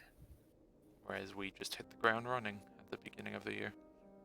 Yes. I would recommend not facing them all together. Fortunately for you, rarely do all four of them work in concert. I think that the last time they did was in testing the borders. The last time before that, well, it's when they killed the Dragon Keeper of the other side. And what do you intend for us to do to deal with them? Are we going on their side? It depends. If they get through to this side, you're going to have to deal with them here. If there reaches a point where we can no longer let them continue to gain, there's a tipping point, a turn where if it is allowed to go on, there is no going back, then we'll send you through. It's not something to be done too lightly. And there's no other place. None. The material is the one that is split in twain. Yes. But no other planes. We couldn't meet them on another battlefield, yes? We already have. Each plane is accessible by both materials. They are rare overlaps. You cannot pass from that plane into the wrong material plane, however. There are safeguards against that. Not on Unbreakable purpose, not by safeguards? accident. They haven't broken in the eons since they have been made. And we're sure that they at least have tried. Then why is Threshold the exception here on this material to them? To theirs? Claudia kind of makes a gesture of who knows. There are theories that this is some form of anchor point, that this is perhaps an originator. There are other theories that just as other lands have shrines, perhaps they have their own anchors.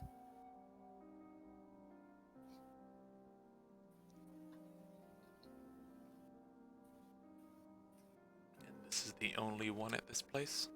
In this area? This country? Yes. Yes. There is not, nor has there ever been another. They cannot be made, they're not under any mortal power.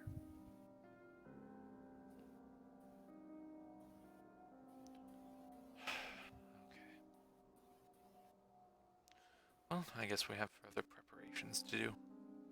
We find ourselves with time in between, month to month.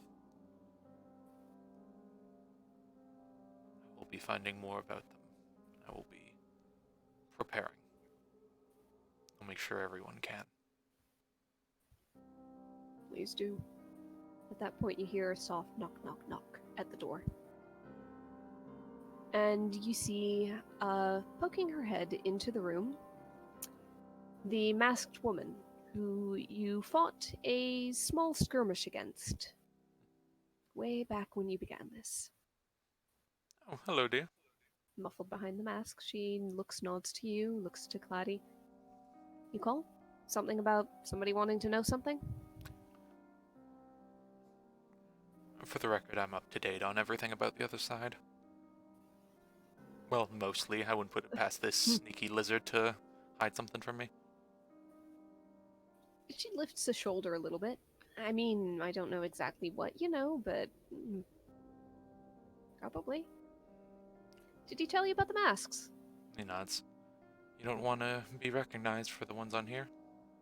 Ah, more or less. It tends to get a little complicated but just on the off chance someone recognizes you and mistakes you for someone who they might have a beef with. You know how it goes. Well, I'm sure you can guess. I know better how it goes, actually. Yeah. You're gonna get one too if you have to cross over, by the way. Oh, I'd good. I recommend want time to prepare that. Oh, it's provided. She kind of like, is it white? She slightly lifts her mask, and you see a mischievous half-elven face smiling at you, with kind of a almost gray-blue hair around the framing the neck. And she grins and says, "Doesn't have to be." I don't know exactly what threshold selection is like. It's a little different on each side, but I just happen to like the benefits of this one. And she puts the mask back down. You know, dear, if it's nothing too personal, you can close the door and take that off if you'd like to breathe easier. It's actually surprisingly comfortable. Also, they've gotten used to it. Looks real cool, doesn't it? She nods. Okay, I'm going to be frank. I very much want to know if I know you. She takes her mask off fully as she shuts the door behind her.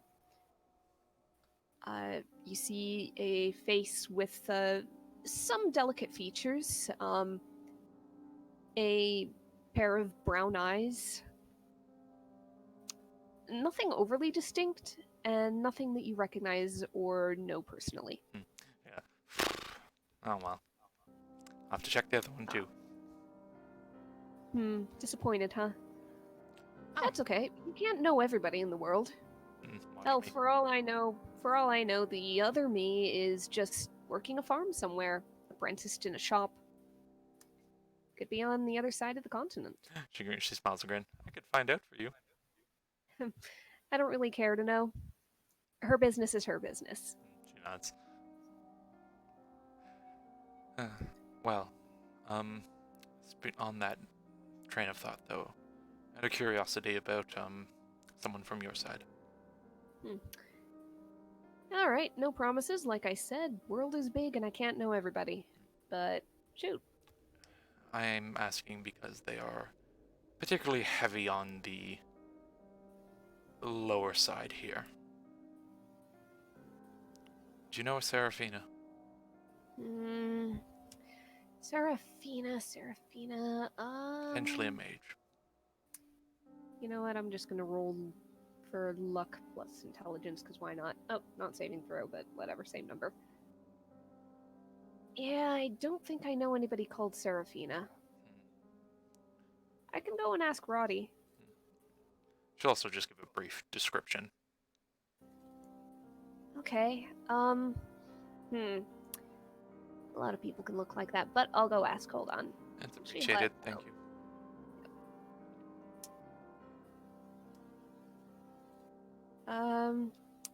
Yep. After a few minutes, she comes back and kind of says, "No, he doesn't know anybody called that or that looks like that, though. I don't know. Dark hair and female and human, kind of general."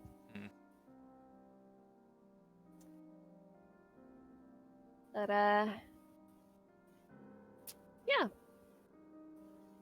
I don't know, if she was like getting into necromancy and murder and stuff here, like you said, then at the very least over there, odds are she's probably not on their side. That's why I'm curious. Because if she's not associated with you, that means she could be coming into conflict. Maybe. Maybe not. A lot of ordinary people in the world too, you know. Not everything is perfectly tit for tat. I know, but necromancer. uh, If only it were that easy, right? Yeah. I wouldn't have this job. Just smile.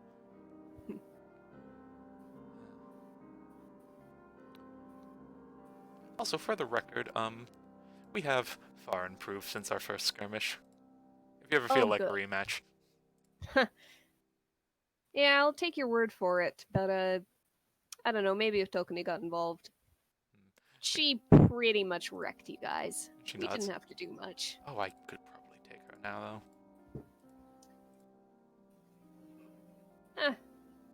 I'd almost pay to watch that fight. though. Well, don't go too far then. I do mean to go talk to her, and I mean, she's wouldn't be the first time I've said something to set her off. Good luck with that. Is there anything she likes that I might not know about? Gain much insight into her that she might not be as open with her. And she looks back at Claddy. Oh, uncle. I don't quite remember the Grandfather. grandfather.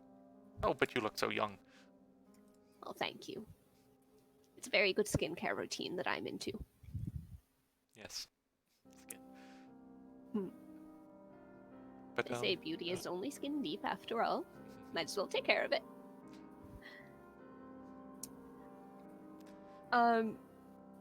To that, Tiana says, look, we're not exactly like best buddies. She likes being able to prove herself, I think. That's the best I got. Oh wait, I think I've noticed that she tends to eat a lot of fish. Snaps her fingers. Okay.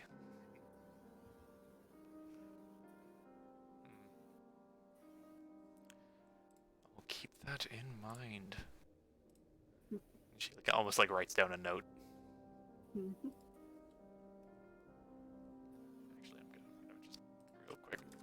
Go give me fish. There we go. Well, I think that's all I need from you, at least for now. I might be back at another date when things are getting more concrete of a plan. Well, okay. Though that actually makes me wonder, once all this is said and done and we're the great heroes that save the day, do you intend to stay on this side? Oh, no. Nobody stays on the wrong side. We don't really belong here. We can visit, but stay, it's generally not the best idea. She nods. Besides, we've got people on the other side. We've got friends, we've got family. We're not going to just leave them. You might have to introduce me someday. We'll see.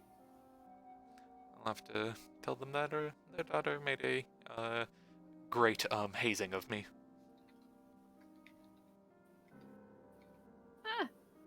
I'm pretty sure I could round up a few. Well, yes, I'll leave you to it then. Would you like some honeycomb? I'm not going to say no.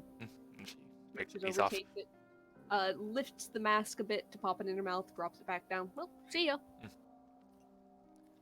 It's a shame about the divide, honestly. There's so many fun people on the other side I would love to meet. Yes, well, just remember that this side is full of people to meet as well. I know. It's exactly the same mix of good and bad and wonderful and terrible. Just different proportions at times. So, now that I've got you alone, what happens when I kill myself on the other side? Happens as in... If I'm the one to do the deed and irradiate myself from the mortal coil. Oh. Nothing... How does death tie together? Surprisingly, it doesn't.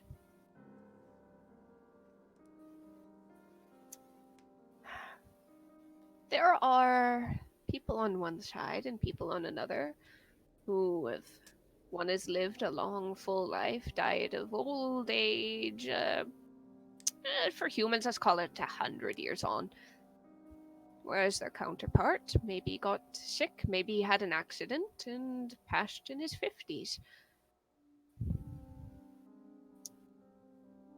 The worlds are a bit strange and are not as firmly linked as you might assume.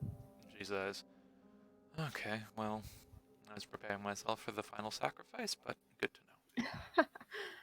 Oh. No. No. I think that if it came to that, if it came to you cannot kill one without destroying a life of another, I think we wouldn't be able to do anything at all. Like I said, might have been willing. Well, at the very least, you needn't be. At least, not in that kind of a firm way. She nods. And if someone were to pass on the wrong side. You're getting into the theories of souls and things. It's not something that I am as versed in. From legends I've been told and stories and such, people have a way of finding their way home. All right. Like I said, it might not be this great balance of a tying, but I mean, it's quite the odds we're up against. Yes. I'm glad at least that you are aware. Oh, well, it's kind of hard not to be when you pin it all down yourself. I think that you'll rise to the occasion. You're capable. I would hope so, otherwise you've certainly bet on the wrong horse. Indeed. Speaking of horse, Oh. how And I would, take it that's a segue into the Pegasus? yeah, how would you feel about a new guardian of a shrine on this side? And yeah, just go from there. Yep. All right. For the sake of kind of moving things along a little bit, you are able to have at least a brief interaction with Tokani. She is a little less frigid with you, but there is what seems to be conscious effort to be so. Honeycomb is given.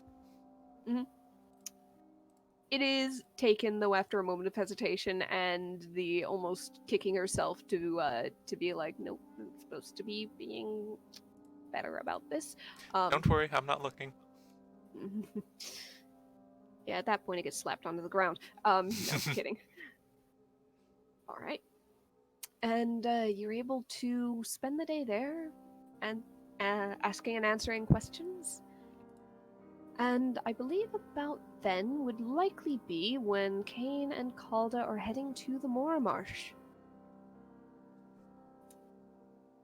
So, you guys get across the Swift River.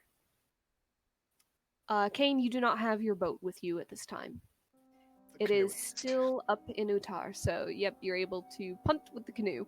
The Swift River is well named, and but you're able to, you know the water, you're able to launch it in such a way that the river actually works with you and you're not struggling against it. You take the current, and it sweeps you towards more, where the marsh almost, it lies between two rivers, and it's fed by both of them. It's this soggy lowlands with large, gloomy trees that drip moss. The insects are intense, especially now at nearly the height of summer. Kind of just sighs and takes some mud off the ground and rubs it all over like his neck and shoulders to make sure it doesn't get bit on them. Is that what you do? And at least discourages them. It's better than letting them eat you alive. Oh, right, and Calder will like just do like a little light layer on her cheeks. Bug screen. Yep.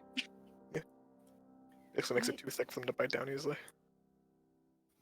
Oh, that's very useful. All right. Except for the big ones, though. They're nasty. How big? You like mix like a rough estimate with the size of his palm. She like gives a little shut and she's like, okay. How long did you live here? A few years. Okay. He'll be fine. After they eat you often enough, they stop taking a particular interest in you. It becomes just passive. That's reassuring, of course. Yeah. Gold like gets more mud, puts it on her, puts it on like more of her body. Focus on the neck. That's where they like to bite the most when you're wearing armor. Okay, just thick layer. You pat down your mud shield, and they're It's still like Shield buzzing. of Faith but- McGrosser. They're still Oh buzzing, no. but you're not getting as much itchy bites. So as you are punted through the marsh, eventually you come across a tiny village built up on stilts and pylons with walkways built between houses. There's a number more boats tied up to docks off of these walkways. And you see a few people moving about. A couple of them call out to Kane, raise a hand in greeting. He Some of the turns it. children run off. And Kane, as you pull up to perhaps your habitual dock, pull the canoe out of the water and stow it away wherever you like, whether it be Wipe on a bunch the of the dock or grime the- off it. Mhm. Yeah. A person approaches you from the walkway. Elderly, stooped backed, with weather toughened skin and heavy wrinkles. She's leaning on a gnarled walking stick.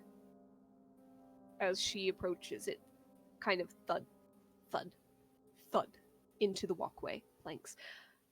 And as she approaches, you hear, Kane! He kind of just smiles and goes, I hear you. Don't worry. What? Not deaf like you yet. You've been gone for so long. Come here. Where have you been? As she reaches out both hands for a hug. Yep, and he kind of like drops down to his knees so that he's not lifting her off the ground to do so. Yep. She squeezes tight. Her arms are wiry, but they haven't lost any strength. And then she pushes you back by the shoulders. Well, let's have a look at you. Have you been eating well? He kind of looks down and says, more than just fish, which is a nice change of pace. You look a little peaky. We'll have Of to course fix I do. that. Oh, by the way, and she gives you a solid whack on the shoulder with her staff. Clang. You've got a friend. Introduce me. You're being rude. Yes, yes. This is Yes. Calda. She is one of the ones who I've been journeying with. Calda, I hope that Kane has not been a problem. Absolute dear. It's a pleasure to have him around. Most Isn't of it, the time. though? He's wonderful. Sweet. Oh, Don't tell him I Amazing. said that. I think he can hear you. Unfortunately, I'm deaf and can't hear anything. Well, then we're See? fine. I am Sylvia. Granny Silver to some. Oh, it is great to meet you, Miss Sylvia. Polite. I like this one, Kane. You may keep her. That's not me keeping her. I think she's more likely to keep me, but Excellent. He needs help. Yeah, He we needs may, a lot. may have to share him a little bit. I may take him up north for a little while. Oh, Uh, good. It'll do him good to travel. it'll be It so has, it cold though. seems. We have blankets. Not enough. Old Silver, I got you a gift though.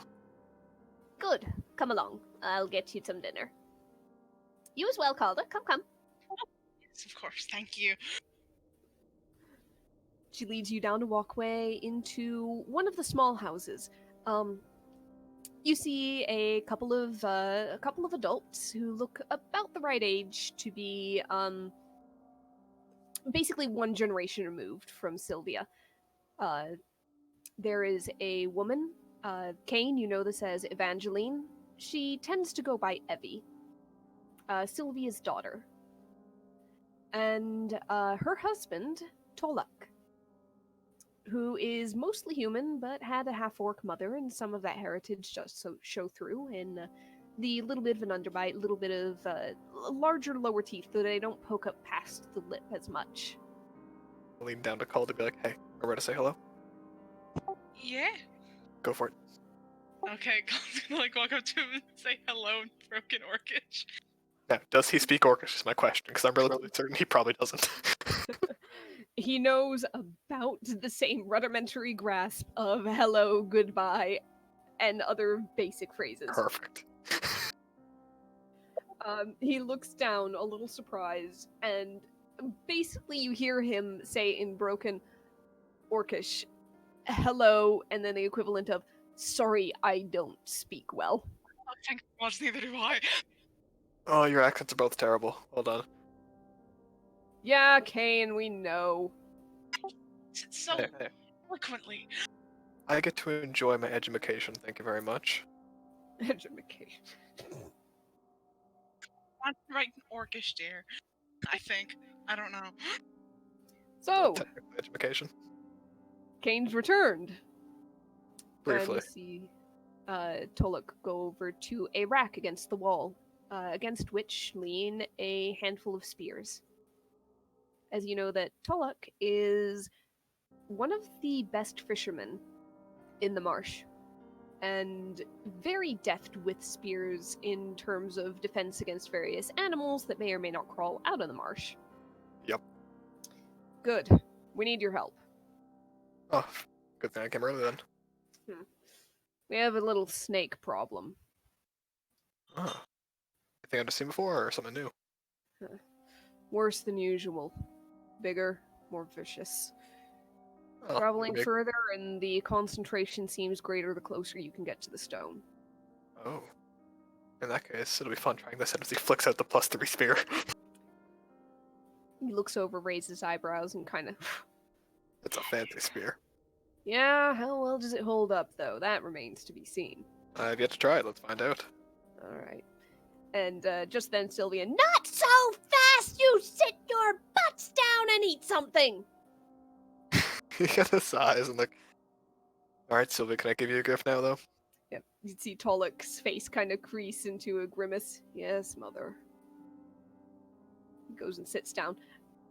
You may give me a gift after you've eaten. So what's in the stir pot today? Your favorite fish. As the family sits you guys down, and with the children coming in to eat as well, they dole out some food, have some conversation. Apparently, the snake problem was a little bit of an understatement, though that conversation is saved until kind of the end of the meal. The snakes have been very large and particularly aggressive. Nobody has been able to get close to the stone, which you may have suspicions about, for a couple of months now. Every time they try, something stops them. Either it becomes too much to fight through, or someone is injured and has to be rushed back. Anyone dead? One or two. Chance you got some of the poison on hand? We've killed a couple of the monsters. Stripped them down, but yeah, we milked a little bit. Got about Alright, 2 vials. Perfect. I might know someone who can do an antivenom. Good. Take all the help we can get. For now, we've just been staying close to the village, killing anything that comes in, and... well, calling the stone a loss for now. Sylvia Otherwise, says, it's played havoc on my joints not being able to make visits. I thought you said fish is good for you. Just eat extra. You'll be fine. She reaches over and whacks you with her walking stick. Just bounce off the armor. Mhm. Oh, I need to wear this stuff around you more often. It's unsporting is what it is. And she flips the stick around and kind of pokes you with the bottom end, just ting, ting, ting, ting in the side. Says, now I've eaten my fish. I've put up with your assaults. Can I give you a gift now? Yes, you may. Good. He's gonna pull out the music box he got forever ago. And just so. Remember, what was that song you always used to try to convince me to sing for you? I know the one. You really should sing more. You have a lovely singing voice. So you claim, but the crocodiles collecting around me every time I do disagree. Regardless, speak Oh, the they're name. just your fans. They enjoy it too. I don't have eardrums, Sylvia. Says you. Have you ever been a crocodile? No, my sister has. Regardless. Interesting. I should like to meet her. Oh, you would love to meet someone who torments me like you do. It's good for you and it builds character. So, Speak the name of the song into the music box. She leans over and does so. Start turning it as it starts playing it for her. Her eyebrows raise. Oh. Does it do that for any song? Also, you need to sing.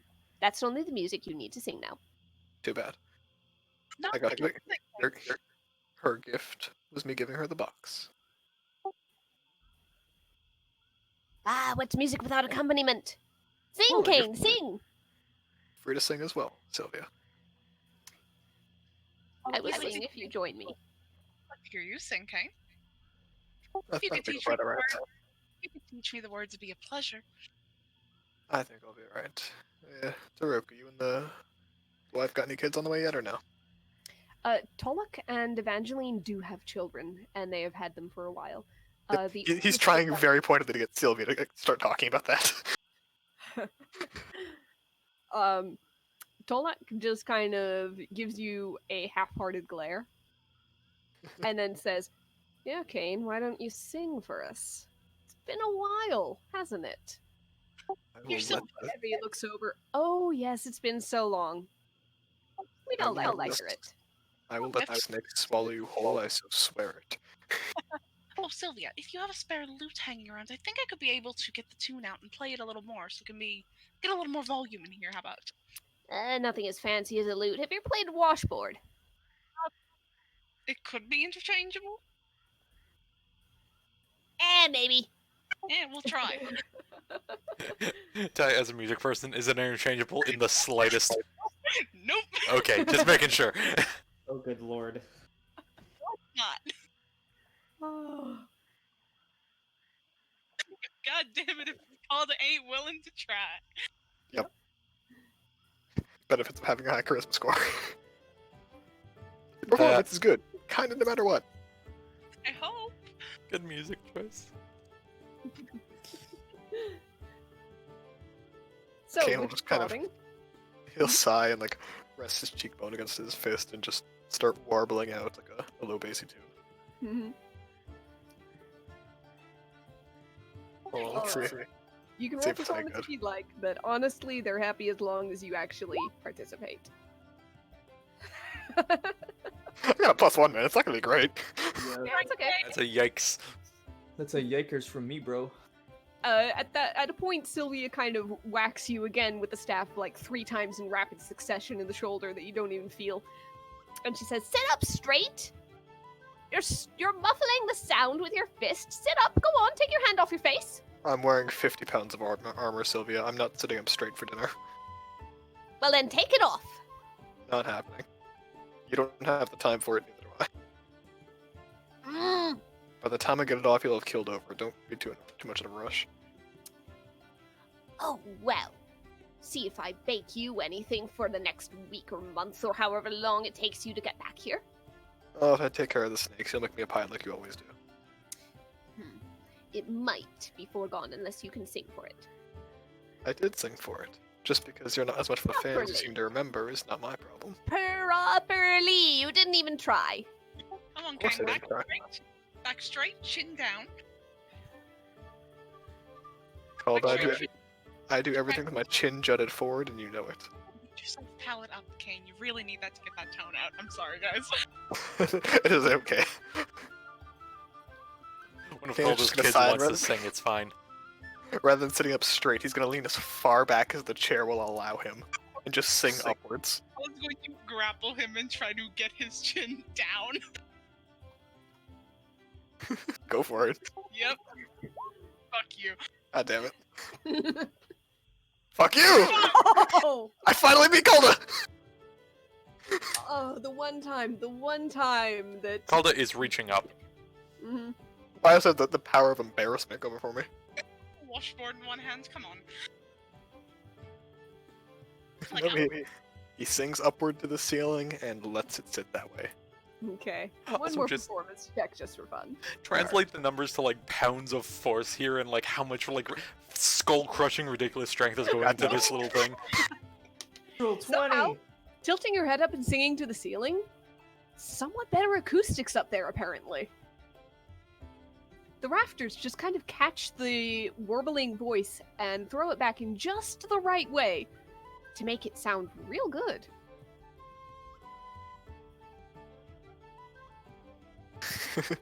And once the song ends, he just kind of leans his head back down and just goes, "There, I've performed for my meal, like, and now for the country bumpkin bard I am. Is there dessert?" There is now. And Sylvia goes and collects a very basic kind of cake, made with a little bit of honey. It's nothing fancy, it's nothing you would come across in the city, but it tastes like familiarity. And he It tastes a bit like home. unfortunately enjoys it.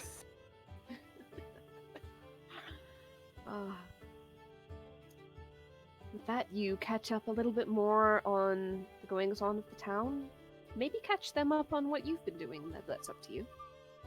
He's only gonna tell the most dangerous and stupid things he's done. And that is all. And each and every time, there's a little clang from Sylvia's stick. Think, Kane! Think before you jump into things!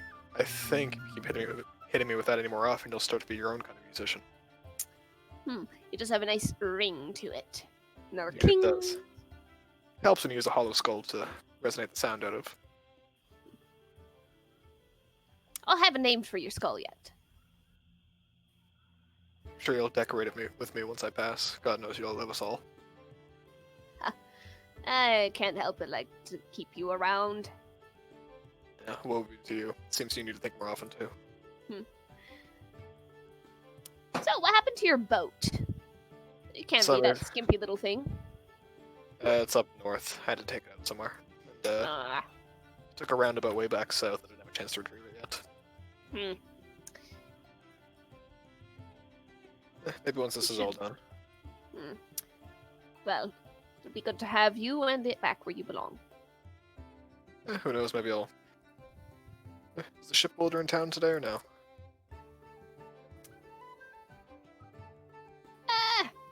Everybody's in town all the time.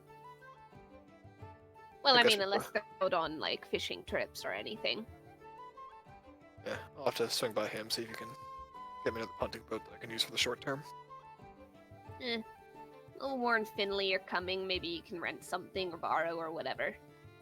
He Eh, trusts you around his boats. yeah, probably, but this time I can actually pay for it up front rather than be in his debt for a year or two. You learned a lot about punting, though, doing that. Useful, surprisingly. Also, do you know how strange it is to eat fish like once every couple weeks and that's it? Can't imagine. I started to actually miss them, Sylvia. That's how horrible it is up north. You catch me stepping foot up there. They don't No. know how to live. Oh, but I do actually have one thing up there that I want to show to you, and he's going to float the snowball and throw it directly at her face.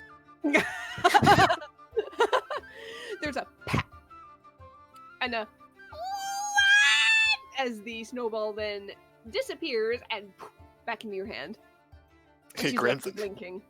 He throws it at the other two as well. Tolak ducks, or at least tries to. Hold on. We'll see how that goes. Exactly, that's a +2. That's questionable. 9. Shit. Ha. But like ducks, and when you throw it at Evie, she kind of tries to bring up a platter that she served dinner on in front of her. So go ahead and do another dexterity check. Half 2 to cover. this as well. God damn Oh it. no. It just across the platter, and she then brings the platter down, reaches behind her, grabs a soapy cloth that she's been using on the dishes, and whips it straight at your face. He'll just let it land there and he'll use it to wipe the mud off his face. Oh, she threw it? Yeah. I thought she was going for like the locker room whip. Oh no, she whipped it Oh. properly across the room. It spun. Okay. It might have stung a little bit because it was a wet cloth full of water, but Yep, he's had worse It's at this more of a- point. Yep. And he just like uses it to wipe his face and pass it to Calda. Wipe the around the mouth. Don't want to get Yeah, it there. Yep, Cuddle, I'm just like, you're a fun bunch. well, we try. Evie says, Gotta have something to do in this town. "We're good at entertaining ourselves." It's fair. I could never imagine living in a town this small, but it's so quaint. I do like it. Wait till you see the mud fights. Oh, Yeah, whatever Kane just threw. Imagine that, but made out of mud. does sound enjoyable. Except that mud doesn't dissolve. You can't really fight in city streets, so I may have to take you up on that offer one of these days. Fair warning, don't try to go in with armor. Tried it once, took me weeks to clean it all out. Oh, you have a point. Yep, victory goes to the swiftest. So, not me. So I wonder if I can convince Alsana to be part of it. You know, get close to nature, stuff like that. Maybe if we get her a spare change of clothes. Good work. I'll have to conspire about it later. It's gonna kind of just stand up and be like, alright, I'm gonna go make sure my place is vaguely livable and kick out whatever reptile has decided to live there. You Yeah. head out. Yeah. Walks in, fully expecting there to be something inside the house. Roll a perception check. Alright.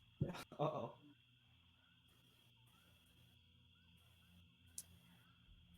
There's an iguana hanging off a rafter, looking at you upside down. He Looks looks at about it, as startled as anything that you just walked in. he glances at it, and as quickly as he can, he's gonna draw the dagger that always hits on the hilt. He's gonna throw it directly at its head.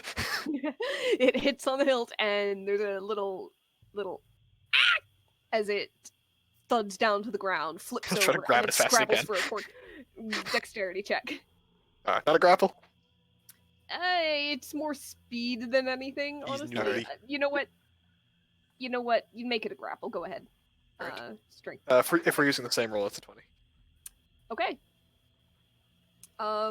Yeah, I'm not imagining. Hold on, I'm just gonna +2 because it's scrabbling. Yeah, no, you catch it firmly around the middle and lift it off the ground as its little legs continue to bzzz in midair. And he just like takes it and he goes, "You are gonna make a wonderful stew later." And he just goes right back. Oh, he was very cute though. Seems Oh, like he but had a lot- iguana's the closest thing to chicken you get around here. And I'm saying that from experience. Iguanas are genuinely kind of tasty. Oh. So, Kane has his swamp chicken dinner. At least he has it ready for tomorrow. A small gnome girl runs from next door. Is Daddy, I can't find my pet lizard. No, Oh. these aren't pets. They're No. stations. I know, but Yeah. it'd be funny though. He'd at least make sure he turns it into a good meal for the little girl. At least she gets something out of the deal. And this is where we hear the Conrad logic. No, that's where you hear the Sonder logic. Did I stutter? Did In I addition, stutter? your house doesn't look exactly untouched. There are like little childish charcoal drawings on the inside walls. There is this small, sad leaning makeshift tent of a spare blanket and a stick kind of jabbed into a couple of floorboards that has a gap between them. It looks like in the months that you've been gone, this particular hut, though saved for you, nobody's actually moved in, has almost served the purpose of the village children's playhouse. Kind of sighs and checks on all of his various like little hidden daggers and stuff just to make sure they're not taken. Yeah. Everything you've left behind hidden is perfectly safe. Anything you've left locked up, if you have any kind of locking chest, is perfectly safe. The bag on him works just as well. Yep. Kind of, well, yeah. Welcome to my 15 by 15 foot abode. Feel free to sleep on the floor. Most of the boards aren't rotten. Well, last I checked at least. Well, I think I still have the cloth from one of our tents. Alright. But, yeah. Home sweet home. Dirty and boring as it is. Personalities in you, so. It's a nice change of pace after, running away for so long. Just kind of be someone where no one really cares to cause trouble or have arguments. Seems like the only trouble you'd have here are those mud fights. Occasional lizard or beast of some kind coming in, but I mean, a couple of the older guys take care of it usually. Alright, well, after what you'd been through, I see why you enjoy it here so much. Quiet.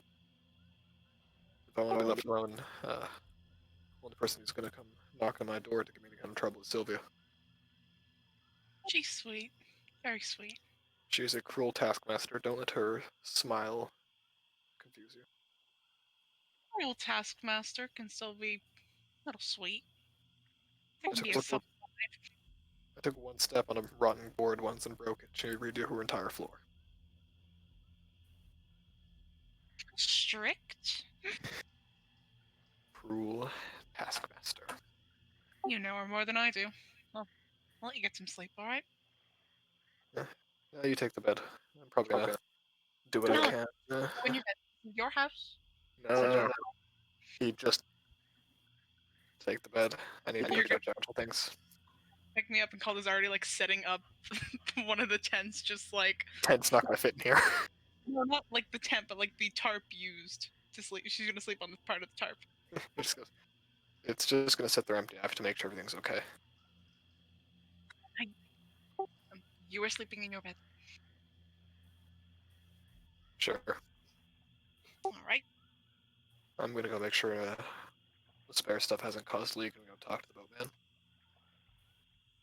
All right. You stay safe. I don't know if I'm gonna be asleep or not when you come back. So, good night. For the sake of planning, just so you're aware, Conrad, Toluk does have his own boat and is about as skilled a navigator in the swamps as Kane is himself. Yep. So if this you're is more looking so. for a more immediate transport, okay.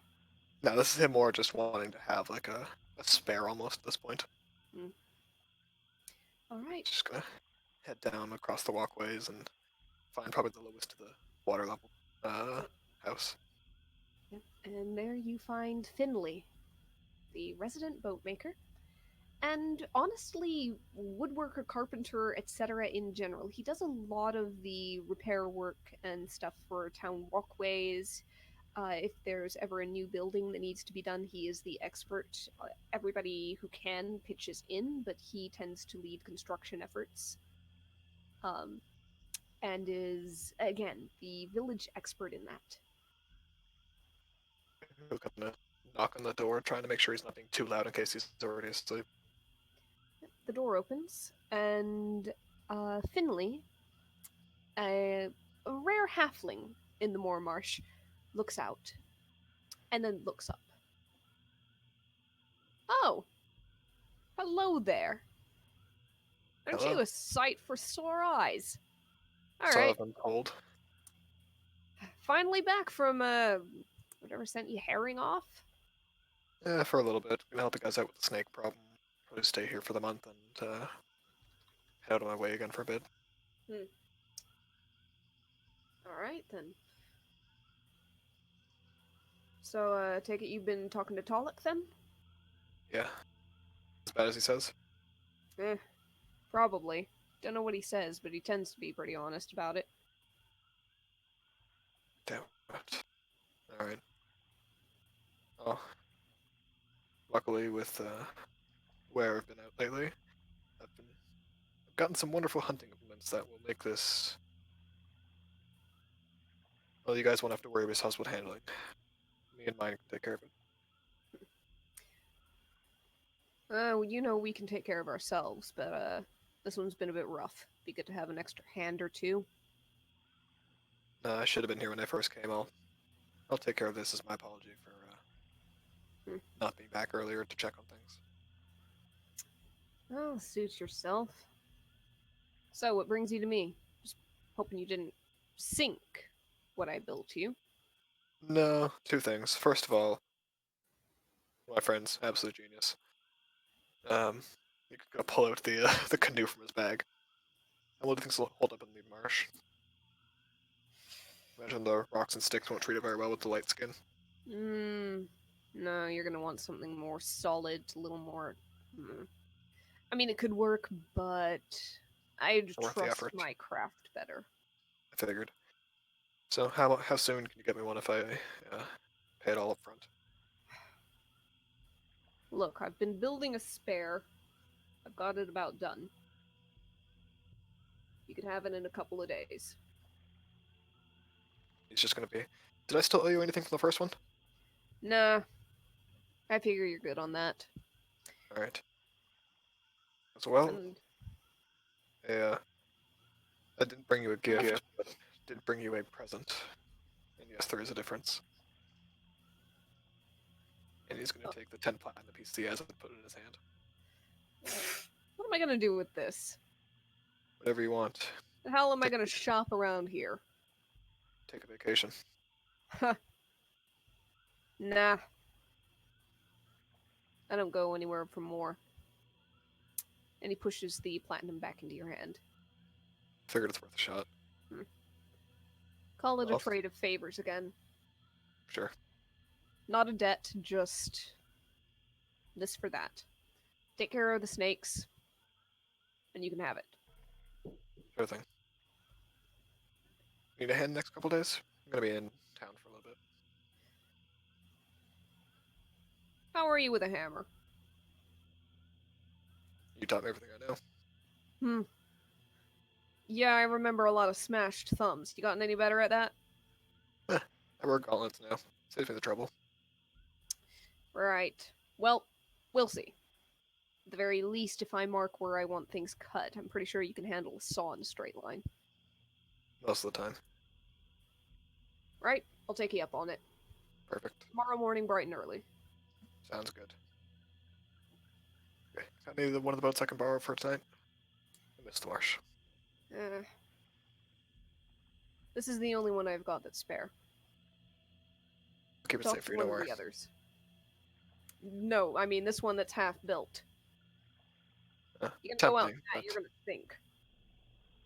if I put on that much weight, He gestures at the hull, which is literally only half complete. he smiles. Alright. I'll bully Sylvia into letting me borrow her sons. Yeah, bully Sylvia. Let me know how that goes. Hey, someday it'll work, if I try often enough. Yeah, you're just crazy. Have fun with that. Take care, friendly. Don't need to worry about me. Take care of yourself. I've survived thus far. Just nod and head back up to Sylvia's hut. Okay. Just poke his head through the door like, hey, Sylvia, What? taking your son's boat later. Bye! He just heads back down. He's gonna take the 10-foot pole he's got, see if it's enough to get him at least out of the shallows, and then just float into the marsh where there's no real land or anything. Mhm. Kind of put the pole hole inside of his bag and lean back in the boat. Watch as whatever bugs, fireflies, and birds fly around for a couple hours in the night. All right. It is a familiar mixture of sights, sounds, and smells. One that you haven't been around for a long time now. It's almost comforting, laying there in the boat, gently drifting. It's peaceful. Eventually, you head back, presumably return the boat, and Dock it up and pull it out of the water. Leave it in good shape. then you go and get some rest. In the home that you call your own for the first time in a long while. So, perhaps the last thing for this session, just to get through it. On the 27th, Alsana scryed again and succeeded. Yep. So, let's go ahead and skip towards that. On the 27th of Quietude, in the morning, Alsana, you tried to scry on your other self. And for the first time on this particular person, you succeeded. And you see a figure walking alone down a long, empty corridor of cut white stone.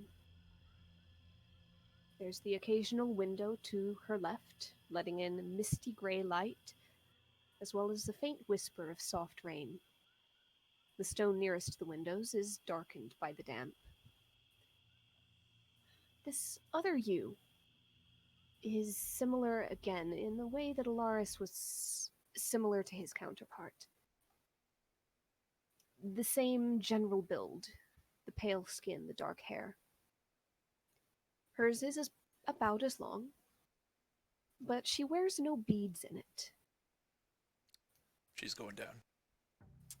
Instead, She's gonna she wears a number of pendants and amulets around her neck, and some bracelets and bangles that jingle on her wrists. Her dress is dark.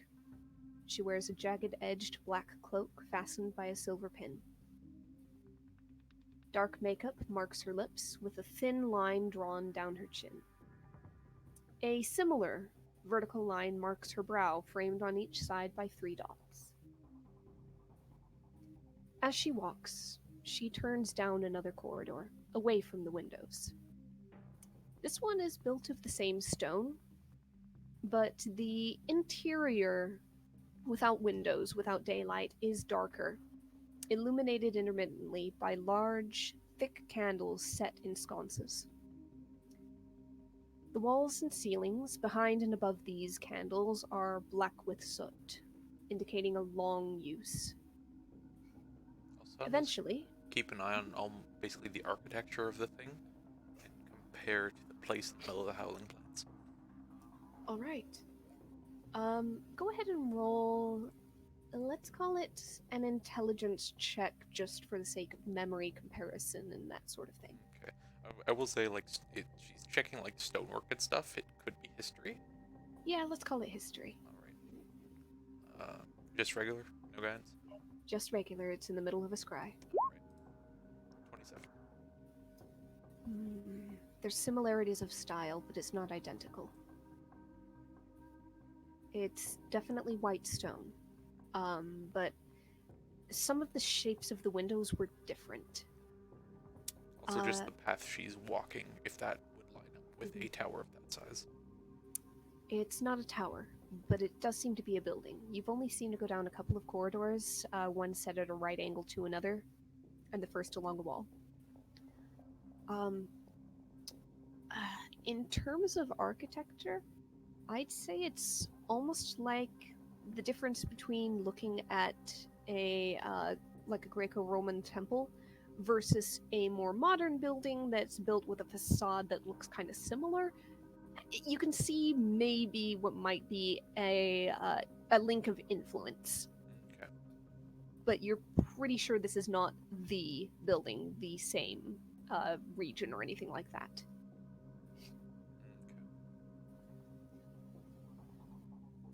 So, eventually, after perhaps just a couple of minutes of walking down various corridors and turns, the other Alsana comes to a larger, more open room, at the center of which the ceiling is cut out in a circle over a deep inset pool. There's rain dripping down into the center of it, causing ripples to dance. It fills the majority of the room with an almost silvery gray light from an overcast sky. Around the edges of the room, there are more candles set and burning, casting warm light into the what would be shadowy corners where the cooler radiance doesn't quite reach. And as she walks around the pool, you see her approach a large set of double doors that were opposite that hall entrance across the pool.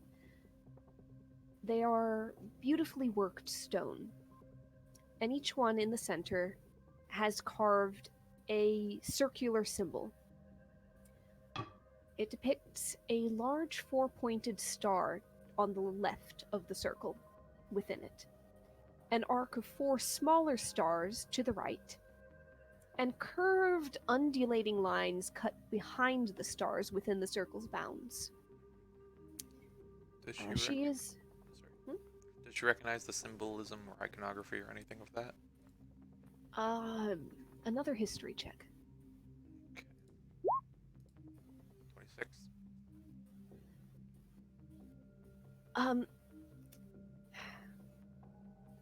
Not on its own. You've never seen this specific symbol before. If you've ever seen anything similar, it's the sort of thing that you would read either like wind or waves into. You would read stars, therefore the sky, maybe something divination. But no, you've never seen this symbol before. Okay. One other thing, can she maybe instead compare the place to potentially the shrine at Green River? The shrine at Green River was built of different stone and different structure and different style. Okay.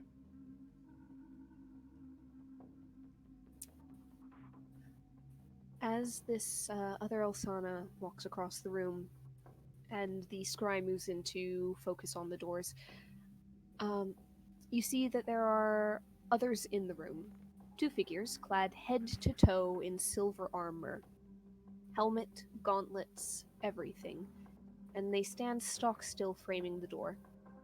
Neither one moves to challenge her as she approaches. As she lays a hand on the door, she pauses. You see her take a deep breath and close her eyes. And that line on her brow flows apart like ink, opening into the depiction of an eye. The lines of the iris dart about as she turns her head this way and that, until it locks at once upon you. Or so it seems. And Alsana's eyes open once again on the other side. Ah, another one. Will you ever learn? She reaches out a hand towards her scry. I need you to make a wisdom check for me. Not a saving throw, but a check. All right. 24. One moment while I get this. Alright. Oops, sorry, 1 second. I am double checking the thing that I wrote down here. 24 is really good. Yep.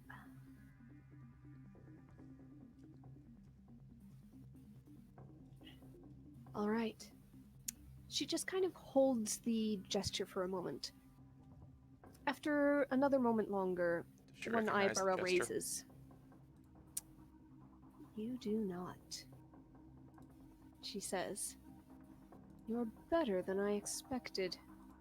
No matter. Make another wisdom check. Right. 10. And the scry vanishes and ends. Can she gain any insight to what she was doing with that extra time? She saw her do it twice, I assume. Mm-hmm. Go ahead and roll an Arcana check, but it's not going to be easy. Alright, she'll guidance herself on this. Okay.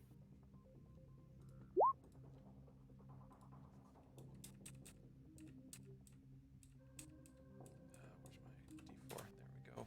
27. That line on her forehead that opened into an eye obviously saw the scry. You've never seen anything like the gesture she did. But it seems that she didn't block it. The scry didn't continue. You lost concentration and hold on it. It seems that she just yanked it away almost. Snapped the connection. She breaks concentration. It wasn't so much that. It was the spell itself. Okay. You know what broken concentration feels like, especially when it's done via damage or the like, the inability to hold on to something. This was outright taking the spell and jerking it away by the roots. Pulling it from the ground entirely, rather than cutting the stem. Did it seem specialized in doing it? Like, against divination? It seemed so. And you know that for a while you held on to it, you struggled to hold on to it. But then you lost that grip, and it was gone. Did it seem like it took anything out of her to do it? She did not seem... From the one time she tried and you held on, she didn't seem winded or depleted or anything. Okay. She seemed unruffled. One last one. Does it seem like she had to have focused on it explicitly?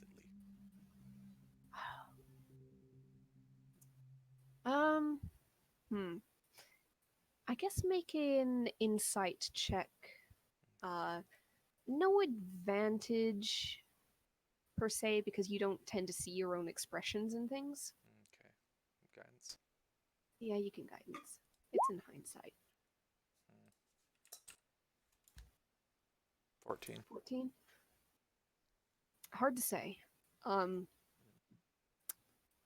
There was no obvious strain on her face, I'll say that much. Okay. However, you're also aware that I assume that you yourself tend to put some stock into making things look effortless. Mm-hmm. So maybe it was effortless. Maybe she just looked like it was. Okay. Basically, what I'm trying to wonder is it, like, would the wording of whatever this is be a thing you can see? A thing you can see, as in like a spell that has a visible effect, or As in, if she was blinded, could she do it? For example. Again, hard to say. I mean, obviously she didn't react to it until the eye tattoo question mark on her forehead spotted it for her.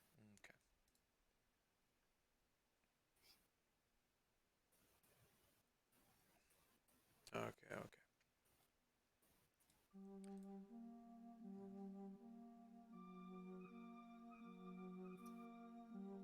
So I guess is Alsana going to do anything else with her morning at that point?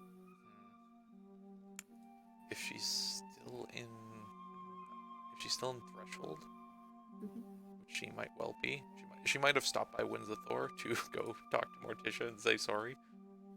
But she would have returned here if she kept trying the scrying. Okay. Like the next day. So she's gonna go real quick find Claddy and just basically give a synopsis on that. All right. Yeah, he doesn't seem terribly surprised. Next, He's aware that at least one of them is able to block or at least end scry spells, but he wasn't sure exactly which. an additional thing. It was raining where she was, and it had begun raining where Laris was when I checked in on him. It's been a while, but they could be in a similar area. I don't know if you have any reports of weather on the other side. Yeah, you know that weather varies a great deal from one side of the even just this plane to the other. She means more so like if the people on the other side would kind of know where a storm currently going on has moved. But yes. Also, this is the rainy season. Yep. Okay. So it's yeah, you would know even before going to him with that it might be less useful than you hoped. All right, whatever. Sorry. Yep. But she'll also add in the silver knight, the door, and the symbol on it, and the kind of general makeup of the place she saw that seems potentially similar to the, but not exactly to the architecture of the place in the Howling Plains. It was likely sanctuary. Is that the equivalent? Not quite. It's the location of the shrine in the Dragon Spine. That's a ruin here. Intact there. I thought that they took it months ago when they killed Endeleshu. Were the two silver armors similar to the ones that we Rock'em Sock'em robots? No, they were smaller. They were Alsana sized. Okay. Oh, you know what? I forgot to describe one key thing about Alsana. I messed up when I drew her, honestly. That's what threw me. But it was a detail that I had written into her. She was wearing armor under the cloak and over the dress. It was scale mail, and it was silver.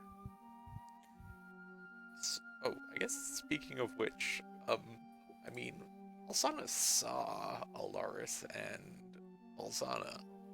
Mm-hmm. We saw Calda before we got her art. Mm-hmm. You'd like to see the art? I would. Oh, fucking yeah, we would. Oh, fuck yeah. Alright. Keep in mind that the Alsana is inaccurate because I just realized that there was that one visual detail that I forgot to depict. But... Ooh. It's loading slowly for me, hold on. Okay.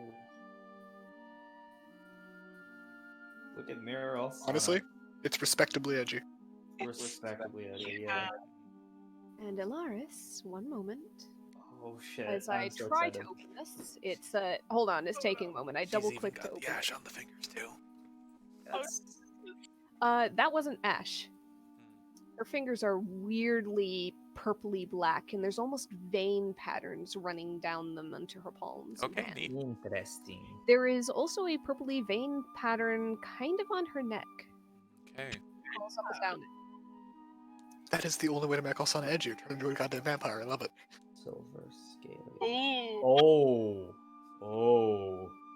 Our reaction will come when it's... Hold on. Oh shit. I assume that's an effect and he's not actually like 50% a different color skin tone. That is an effect. Okay. I was having fun. Yep, just making sure. It's probably like Shadow Moil or something. Who knows? Equivalent. Could be. That's awesome. You know, maybe it's just always raining over there, because none of these guys have a tan, and they could really use one.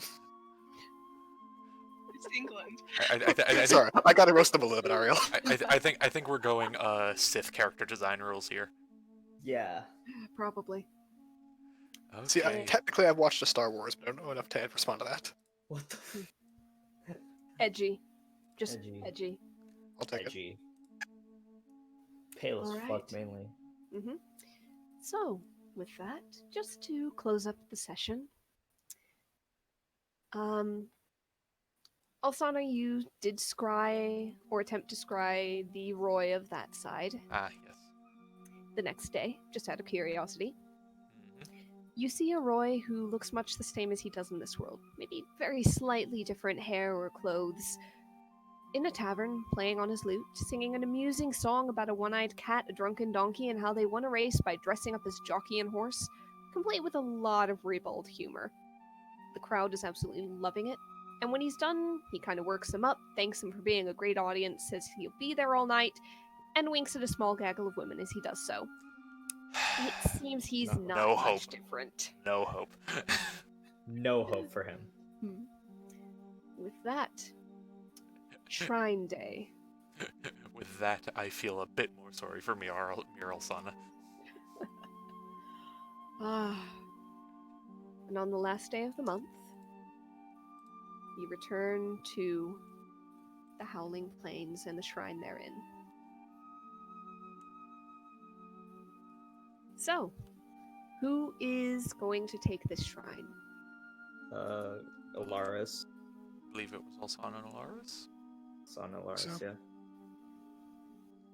All right. Oh crap, my thing crashed. All My roll All 20 right. crashed just as it was happening. We will take care of the numbers after session. That'll be fine. Cool.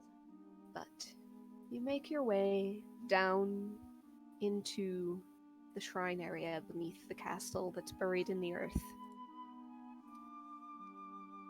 There you find the rough stone glowing faintly with power at the feet of a carved statue in a structured room. And there, Alsana and Alaris step forward. You speak the incantation together. The shrine builds in luminance. It reaches forward like smoke, curls around you, washing across your forms. You focus your wish, presumably upon magic, as this shrine can go either way. Yes. Charisma Yes. magic for Yep. personally. And you feel its strength and power flow into you, deep into your very bones and hearts and souls. You feel your minds expand with knowledge of magic. And you feel yourself grow more powerful. And with that, we're going to go ahead and call this session to a close. And a bit long. And we'll pick up again next time. Oh boy. Oh boy. What? Boy. Still no war crimes. I mean, the other Not ones. yet. Well, we expect them to commit war crimes. We're better than that. But technically, Yeah. this party has committed war crimes. Anyways, Technically, in a until different next universe, but time. yeah. If your clone commits war crimes,